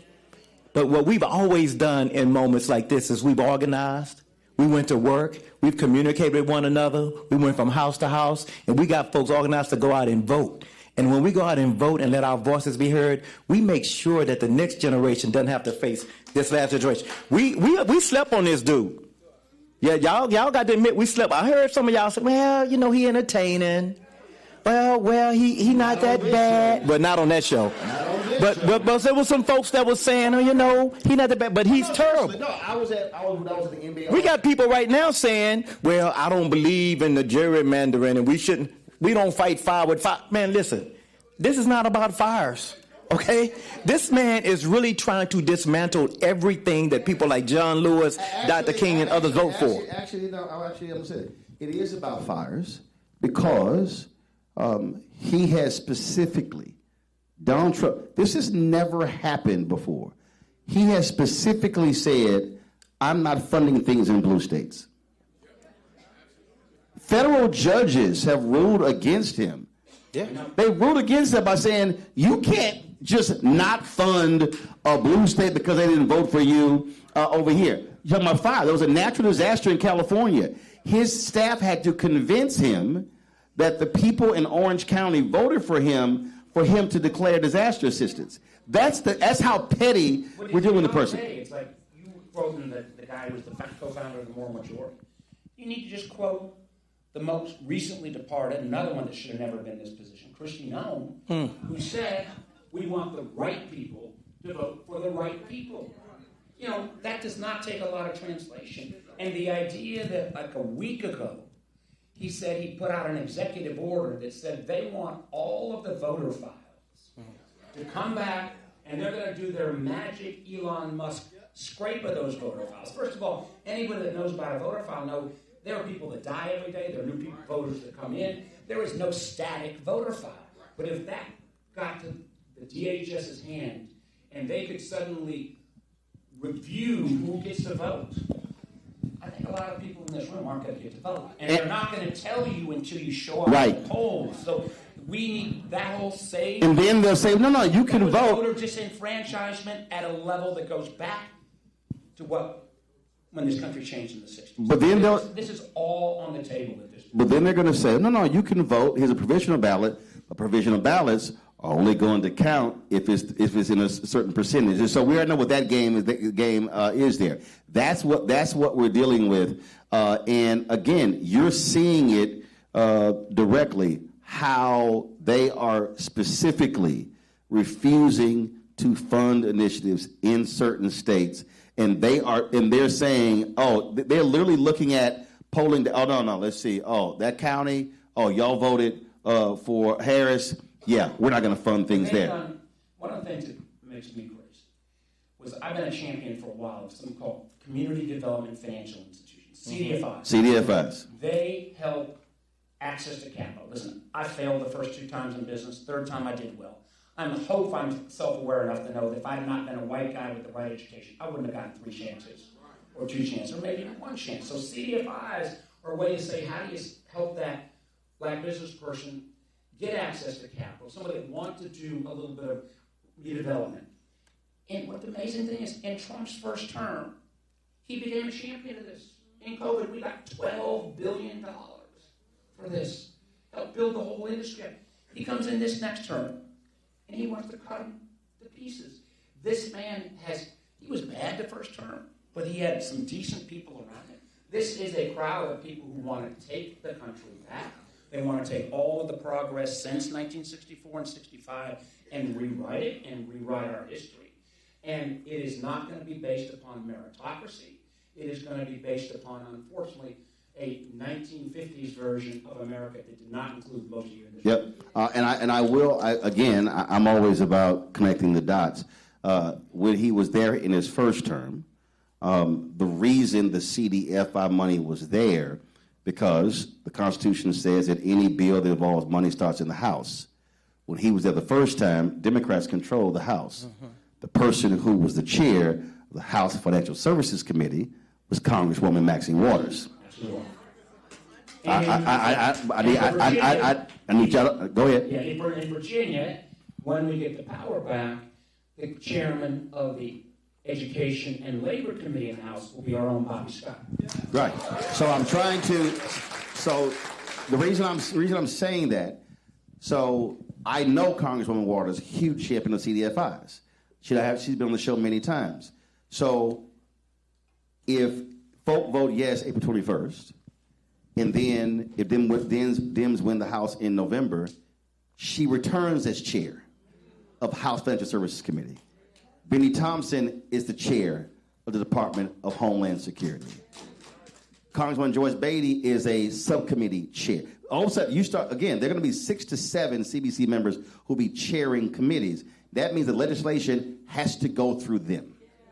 So that's why I'm trying to get people to understand how they vote in this election will have broader implications across the country for public policy and black political power. And in about 15 minutes, if that happens, then our guest in 15 minutes will be just like you, making history as the first black Speaker of the House. That's why the election matters. And that's why it's so important. That's why folks are doing everything in their power. We've never seen this unprecedented amount of deception. They pulling the KKK out, man. When they pulled Jim Crow, they scared. They pulled Jim Crow and the KKK and every image to try to scare the heck out of black folk. Like, oh my God, we're going back to slavery. Yeah, that's how much they're lying right now. And so it's so incumbent upon us right now that we get out and do everything that we can to vote, because Texas, basically, Trump called Texas and said, I need 4 or 5 seats. Get them for me. And they did it. And they did it in a way that was so cynical. They did it through the legislature. And the Democrats tried to deny quorum as long as they could. They had to come back. And now Virginia, you know. Well, they ain't have to, but go ahead. Okay. He wanted them to stay away from home ever. But at the end of the day, this is what they expected. Everybody always talks about Democrats being soft. We don't know how to fight back. We fight and we soft and we letting them do what they want to do. Now we fighting back. And we fighting back, and we're fighting the same fight that they're fighting. And now that we're fighting back, they whining. Miss me with that. Miss me with that. We're going to get this done. And in Virginia, at the end of the day, it's not a group of legislators that decide this in the back room. It's you. It's you. So if we don't come out on April 21st, and up the week before, we can't blame it on Delores, right. Kimberly, or even Don Scott. If you haven't voted now, y'all need to leave here tomorrow morning, and they open at it. Go vote tomorrow. Then on Super Saturday, next Saturday, go vote again Super Saturday. Then the following Saturday, take everybody we all got to go out and vote. We should be breaking records right now. Right. The data tells us right now, which is unbelievable to me because I just spent a whole year of my life running this last election. Right now, the turnout is higher now than it was in the 2025 gubernatorial election. But that don't mean it's all us. No. Right. It doesn't mean it's all Democrats. We need to make sure that it is, though. Because if it's not, we know that no folks coming out. I rode by a dude waving a big old huge Confederate flag the other day. I had to get out the car. I had to skirt. What the what? I backed up. I had to take a picture. I said, y'all, if you were wondering, here's this big old flag waving, huge flag bigger than this room. Flag waving and no signs everywhere. I said, if you have a doubt about who you aligned with right now in this moment, let me just show you. So there are folks who are motivated for the same reasons that they were motivated by in 1965 when John Lewis crossed that bridge. Senator Warner, there's somebody watching, there's somebody listening, and they're just not buying it. If you were standing in front of them, trying to convince them why they must be active and engaged in this election, what would you tell them? I tell them, one, unless you want your son or daughter or grandson or granddaughter to end up in another war in the Middle East, if you think that is important, vote yes on this referendum to make sure that we can stop it. If you feel like the progress of the last 60 years is important so that you can pass that on to your children, if you choose not to vote, what the Speaker said is right. There's a whole crowd of folk that want to move our country backwards. This has only been, and you said it, this has not been America 250 years. It's only been in America, frankly, the last 60 years, where we make not only the moral case that we all ought to get a piece, but frankly, the economic case. Yep. You don't include black people and brown people and women, and then the whole enterprise of our country is not going to do as well. It's bottom line business sense. But there is a crowd that would rather take us back than embrace what this country should and could be. And it's all down to us. I mean, I never thought I'd say things and see things happening in my lifetime in our country that are happening right now on a daily basis. And I'm not even getting to the UFOs, as they said on Intelligence Committee chair. But there is such stuff. They are throwing so much stuff.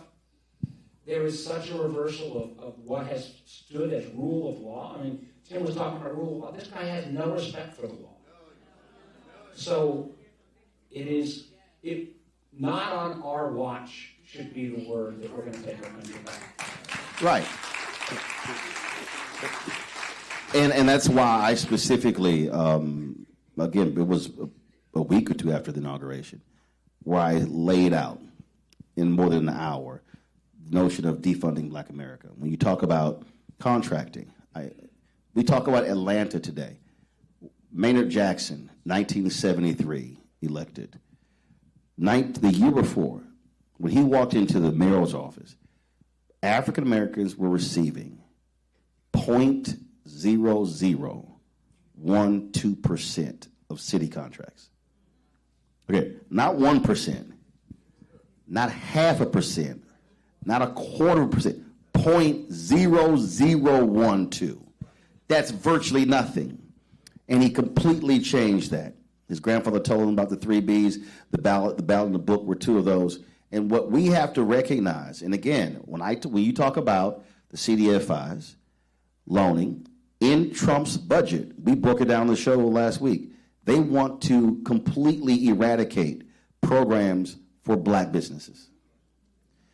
There is, the targeting is clear that we are seeing, and it's in every single area.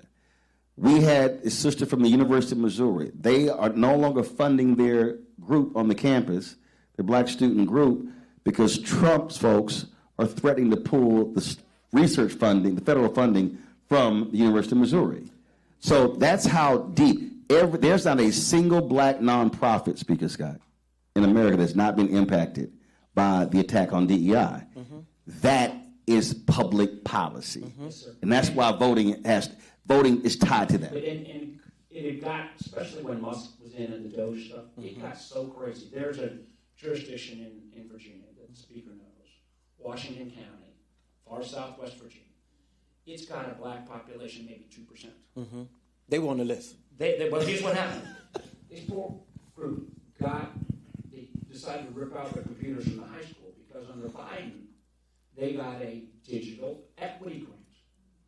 Trump comes in, and these lunatics take this completely out of this rural 98% white county because the grant said equity. That is stupidity on steroids. But that's what we're dealing with, sir. Yeah, that's what we're dealing with, which is why what I keep saying, and I spoke, you had a women's leadership, what was it called? Women Leadership Summit Conference. Well, they asked me to drop by. She actually threatened me and made me go by. Good. She wanted a free speech, so I went by. I gave him some remarks. Not Delores. So I drive by, but this is what I said to them, and I've been saying this for the more than last year. We need to be voting at a minimum 70% of our capacity. When you look at a lot of places where we do black turnout, we're looking at some places 38, 42, 45, 50, 52, 55. We get excited if it hits 60. But if black turnout is at a minimum of 70%, we sweep elections. The numbers are the numbers. And so that's where we have to be. And so when you talk about here what Speaker Scott said, it literally means if every person in this room says, I'm going to call 5 people, and I'm going to ask those 5 to call 5 people, and then those 5 call 5, now all of a sudden you see multiplication, the numbers and how they change. That's the only way this is going to happen. Final comments from the both of you. Speaker Scott, you first, and then Senator Warner. I'm going to continue. I'm going to sound like a broken record. If we don't vote, we deserve what we get. Simple as that. Don't complain to me and you didn't go out and vote and you didn't carry everybody out. This man has told you exactly what he's doing. We didn't even talk about the health care crisis that he's causing in the country. We didn't even have a chance to talk about him pulling the insurance, pulling supplemental nutritional systems for children, making children starve. We didn't even talk about his Secretary of Health, measles outbreaks all over the country. This is what we're dealing with right now. We've never seen anything like this. And so Virginia has a responsibility and a duty, I believe now, to respond. And this is the time to respond. And we can respond with yes. If you having any doubts, go just turn on the news. Every day you turn on the news and you turn it on. I know some of y'all got PTSD, don't even watch it no more. But if you turn it on, you're going to see, can he do that? Every day. Is that legal? Is anybody doing anything about that? The problem is we don't control Congress. And so because there's no check on him and they're so afraid of him, right. It is a cult. Everything that they're doing. So I'm telling everybody, unless you want to be drinking the Kool-Aid too, this is the time to go out and vote. Senator.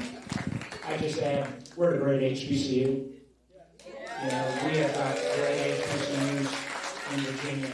Good job. And finally, at the end of COVID and beginning of Biden, some of the historic cutbacks we made a little progress back. There were a couple of years there at HBCUs we made some progress back.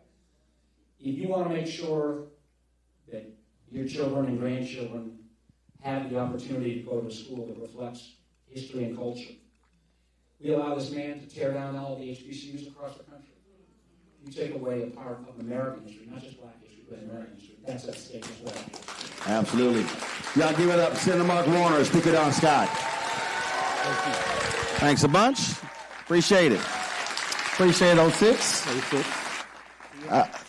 Absolutely. We'll see you tomorrow at Norfolk State University. We're not gonna go to a break. We're just gonna bring in our next guest. Put your hands together for Congresswoman Jennifer McClellan.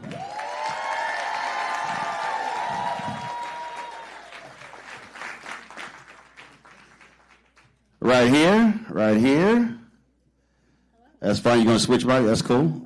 All right. So, according to the black folks who've been paid to send flyers out, Virginia is in danger of losing your seat. First, before I address that lie, I want to welcome you not only to the 4th Congressional District, to my hometown. I grew up on this campus. My parents worked here. I have an honorary degree here, and I'm excited to have you here. All right, cool. Yes. Glad to be here. So again, I mean, I see this commercial like, oh, we're in danger of losing our 2 black congressional seats. So these are the same people who right now are cheering on the Supreme Court to put the final nail in the coffin of the Voting Rights Act by striking down majority minority districts in Louisiana. They talk out of both sides of their mouth, but just to say it plainly, the 3rd District and the 4th District, represented by Bobby Scott and myself, will continue to have significant minority populations. And, they can't have it both ways, right? They cannot have it both ways. That on the one hand, you claim you're trying to preserve majority minority districts, and yet on the other side, you're trying to completely eliminate them. So, but they lie. They lie. They cheat. They steal. They do whatever they need to do to win. And we're fighting back, and they don't like it. But we're going to keep fighting. Absolutely. It's been an interesting conversation. And again, the point that when you talk about seats, and I'm going to keep hammering this, in the last 4 years, even in the last year, Republicans have wiped out 5 black congressional seats. Mm-hmm. And again, when that Louisiana versus Calais decision comes down, some estimates say that could wipe out 20 seats. Mm-hmm. On the federal level. Mm-hmm. That number is going to be even higher when we start talking about, you just had some wins in Mississippi, mm-hmm. Where they broken the supermajority there, where they elected, the courts ordered the election, and a couple of African-Americans got elected. Mm-hmm. The Opportunity District in Alabama, of mm-hmm. course, and depending upon that ruling, they could wipe out Congresswoman Terry Sewell's district as well, and you could have no black member of Congress in Alabama. So folk need to understand that goes from Congress, then to state rep, state senate, all the way down. This is what we're living in, where they are saying they want to completely wipe out the last 60 years of progress. No, they want to wipe out the last 150 years of progress, not just the last 50 years. Yeah, because of course the Supreme Court case in the 14th Amendment, that's one of the Reconstruction Amendments. That's right. And I would be remiss as the history nerd that I am if I didn't remind you, we've been here before. This is the biggest backlash to progress that this country has seen since the backlash to Reconstruction. I heard Senator Warner and Speaker Scott talking about how much we had to do to make the idea of we the people include us. It didn't include us. Declaration of Independence didn't include us. In a government by, of, and for the people, government reflects the perspective and therefore meets the needs of the people who participate. But from the beginning, we weren't included. And the history of this country has been every time we have made progress towards black people specifically, but marginalized people generally gaining social, political, and economic power, there is a backlash that involves three things. See if this sounds familiar. Propaganda, violence, voter suppression. And this is the biggest backlash since the backlash to Reconstruction, which that backlash eliminated hundreds of black men who served in Congress and state legislatures across this country. Mm-hmm. We went from 100 black men who represented Virginia in the General Assembly during Reconstruction to 0 between 1902 and 1968. That is what they're trying to do right now. Yeah, and the difference is, and again, when you talk about this is what they're doing, but there has to be an appropriate response to it. Yes. And so we can talk about historically what happened. Historically, our folk fought back as best that they could. Yes. What we have are tools at our disposal that, frankly, are not being maximized. And we need to maximize them. And this redistricting referendum is one way to do that. And none of us want to be here. But you can't just fight with one hand tied behind your back when the other side is bringing not just both hands, but brass knuckles and a knife and a gun and whatever else they need. Right. You gotta respond. And so here's the difference, though. Texas and Missouri, their state legislator went in a back room. And North Carolina. Went in the back room with no public input, came up with a map and said, here it is. California and Virginia, we're letting the voters decide. That's a huge difference. Yep. Well, again, early voting is right now. Election is April 21st. And folk got to simply do their part. Yeah, we have to. I'm going to end with John Lewis. In his final words to us, said, democracy is not a state. It is an act that requires every generation to do its part to build the beloved community. Democracy by itself is not the goal, it's what you do with it. My great-grandfather did his part by having to take a literacy test and find 3 white men to vouch for his character to be able to register to vote. My grandfather paid poll taxes to be able to register to vote. My great-grandmothers never voted. My mother didn't get to vote till after the Voting Rights Act. But I sit before you as the first and only black woman ever to represent the Commonwealth of Virginia, the birthplace of American democracy and American slavery, because every generation did its part. This generation needs to do its part so that future generations have a democracy to be a part of. All right. Put your hands together for Congresswoman Jennifer McClellan. Thank you. We're going to take a quick break. And when we come back, we'll speak with Democratic House Leader Hakeem Jeffries. You're watching Roland Martin Unfiltered on the Black Star Network live on the campus of Virginia State University. Back in a moment.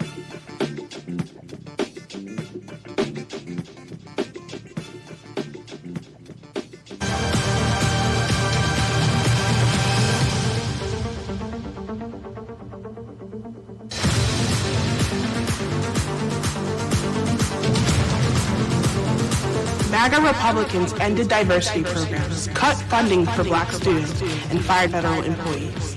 And they won't stop there. Now, they've redrawn congressional maps so that they can rig the November election. But we have the power to stop them. By voting yes for fair elections, we have the final say on who represents us in Congress. This is a temporary measure to restore fairness. They are not backing down, and neither can we. Make a plan to vote by April 21st and vote yes for fair elections.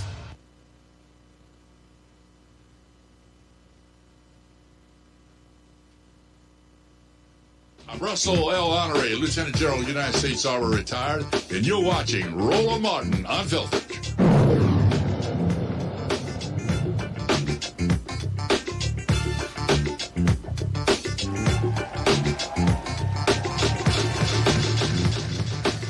All right, folks, welcome back. We're going to close the show out with my next guest. We had all of these guests from Virginia, and so he found out we were here, and so he was like, hey, I need to get in on this here. So he wanted to bring some Brooklyn flavor to this thing. So Y'all put your hands together. He's joining us virtually. Democratic House Leader Hakeem Jeffries.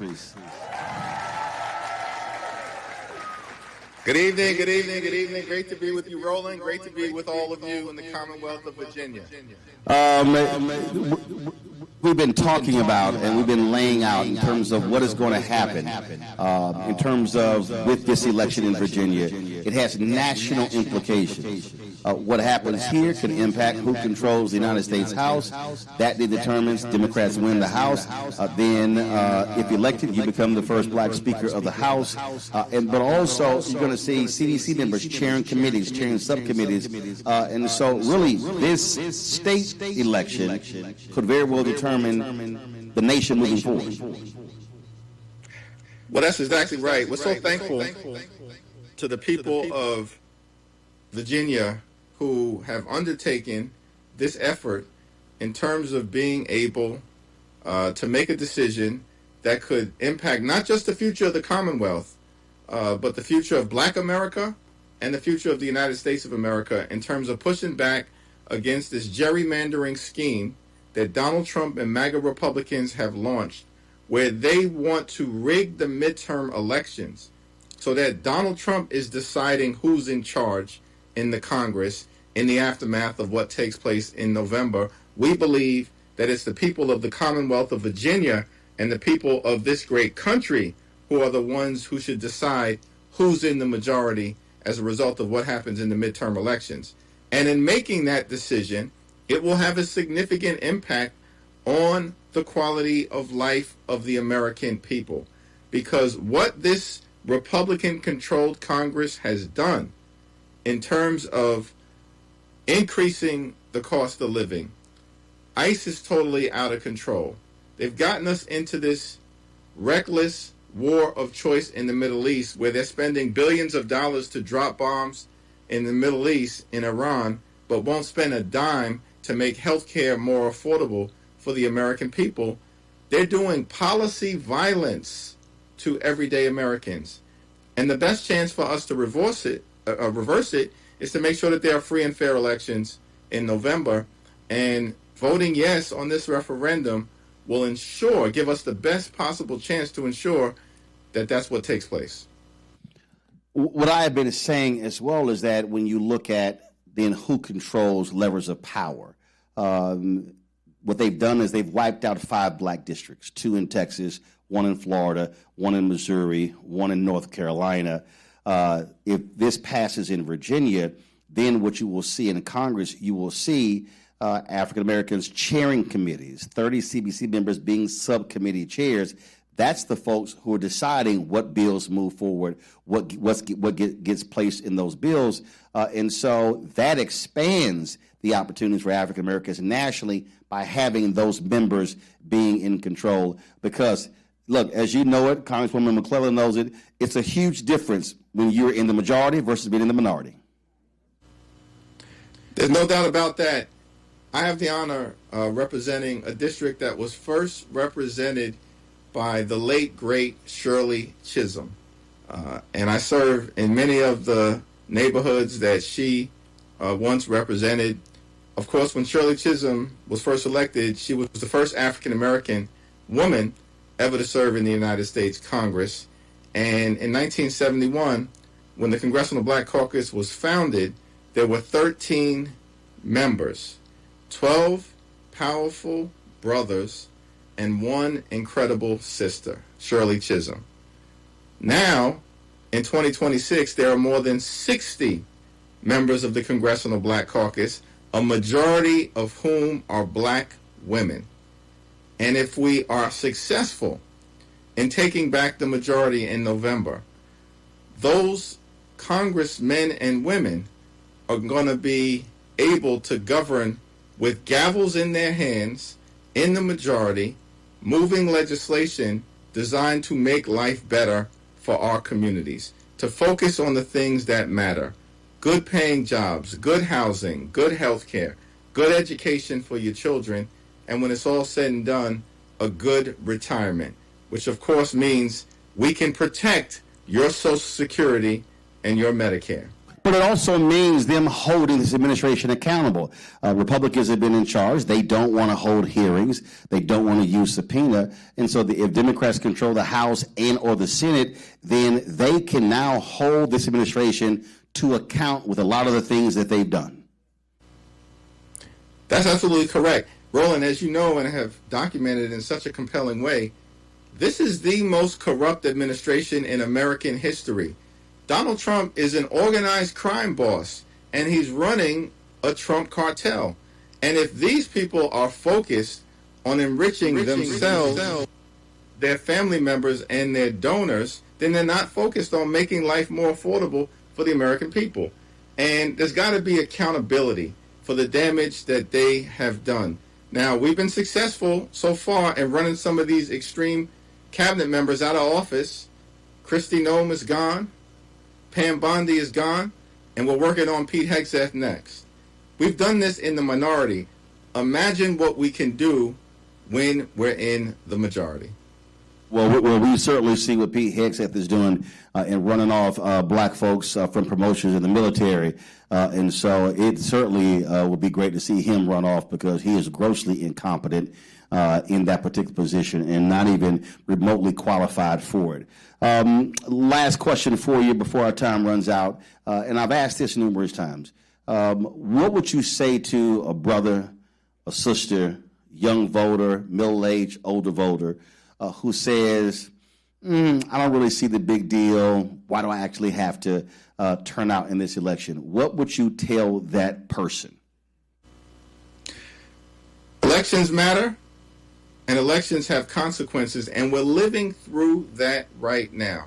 Imagine how life would be if Kamala Harris was sitting at 1600 Pennsylvania Avenue. Instead, we have a hater in the White House. And as a result of the policies that have been put into place, black unemployment is up, black home ownership is down, and at least 300,000 black women have lost their jobs, many of whom were federal employees who worked in Virginia or in other parts of the country, and others who have lost their jobs in the private sector. This is extraordinary. A lot of damage has been done because of who's in power right now. And we can both reverse that damage and bring about a brighter future for our young brothers and sisters so that their talent and ability and creativity and brilliance can be brought to life. Right then, Democratic Leader Hakeem Jeffries. Now, I can't fully see, did you actually wear a Kappa shirt on my show? Well, you may be able to see the Kaine, and I wanted to make sure that the Divine Nine was fully represented, because if it's a Roland Martin operation, I know that Alpha Phi Alpha Fraternity Incorporated will always be fully represented, and I wanted to make sure that this 1911 organization was counted amongst the number along with everybody else. Well, I'll check it, because I said, he wearing that. The only thing worse if you wore a Yankees shirt, me being an Astros fan. All right, Democratic Leader Hakeem Jeffries, I appreciate it. Thanks a lot. I'm gonna close this out with this. You've heard folks say elections matter, but it's not just you voting; it's also what is visible. You heard Speaker Scott say he's driving, sees this huge Confederate flag, signs everywhere. And I've had a lot of people tell me, and I remember this in 2016 when Hillary Clinton was running for president, and the same thing in last election. I've heard a lot of these really smart, and I'll be very clear, white Democratic strategists like, oh, that's stuff like yard signs and door knock, that stuff doesn't matter. It actually does, because what happens is when people see a plethora of signs from the other side, they say that becomes momentum building. And so when we talk about putting signs, and listen, my parents ran elections, they worked on campaigns, and I remember being 10 and 11 and 12, having splinters in my hand, having to have some gloves by having to carry them damn yard signs. And so when we talk about how old school is still new school, old school still works. Yard signs matter. Door knockers matter. Calling people matter. offering people ride to the polls matter.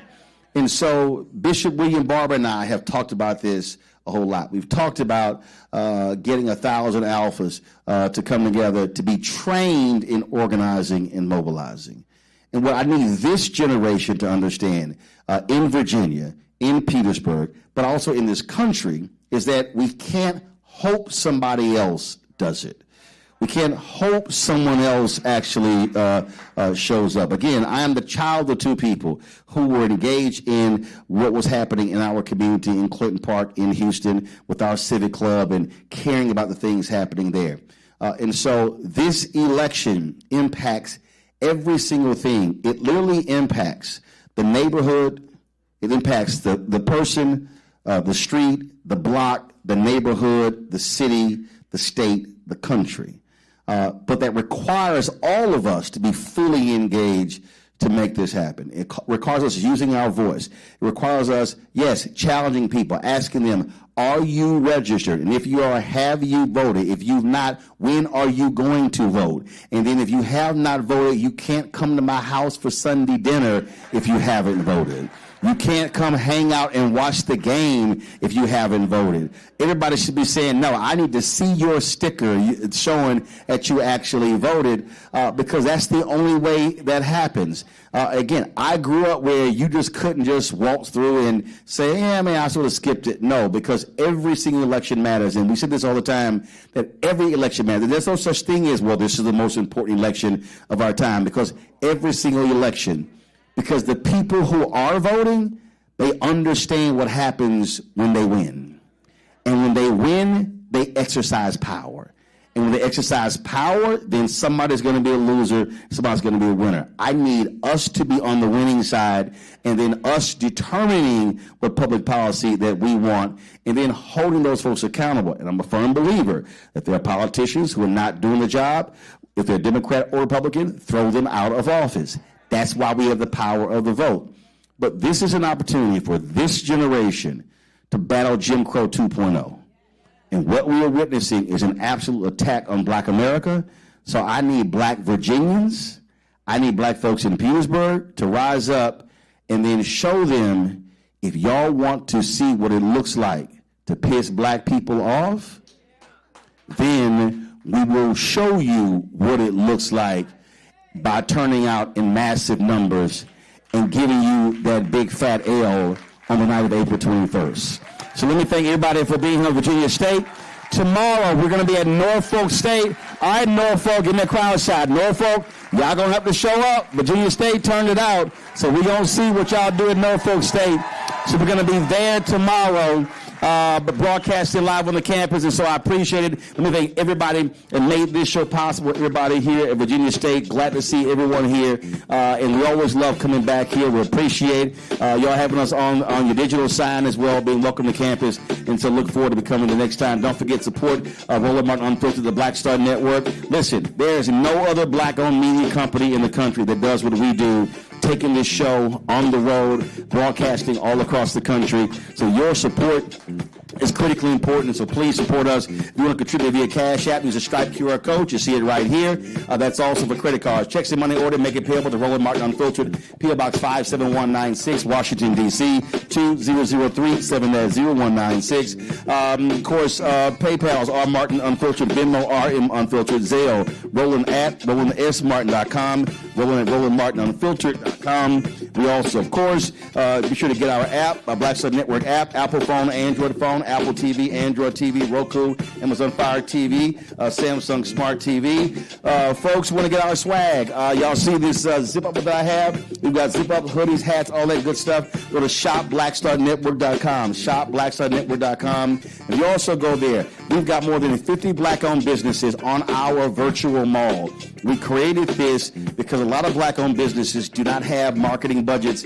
So you have an opportunity to buy products through our marketplace. And so we've got car cleaning solution. We've got jewelry, skincare. We've got dolls, STEM dolls. We've got backpacks, crossword puzzles, all that sort of stuff. So certainly go to shopblackstarnetwork.com to check out those black-owned businesses. Also, every day at noon Eastern, Brittany Noble, check out her show, The Breakdown with Brittany Noble, on the Black Star Network. Also, every Thursday, so when this show is over, you'll see the next installation of The Second Opinion with Dr. Ebony Jade Hilton. Of course, that is our new health show that, again, it's about focusing on health, so please be sure to check that out as well. And again, Norfolk State, I will see y'all tomorrow, 6 p.m. Eastern, right here on Roland Martin Unfiltered on the Black Star Network. Y'all know how we always end the show. I'll see y'all tomorrow.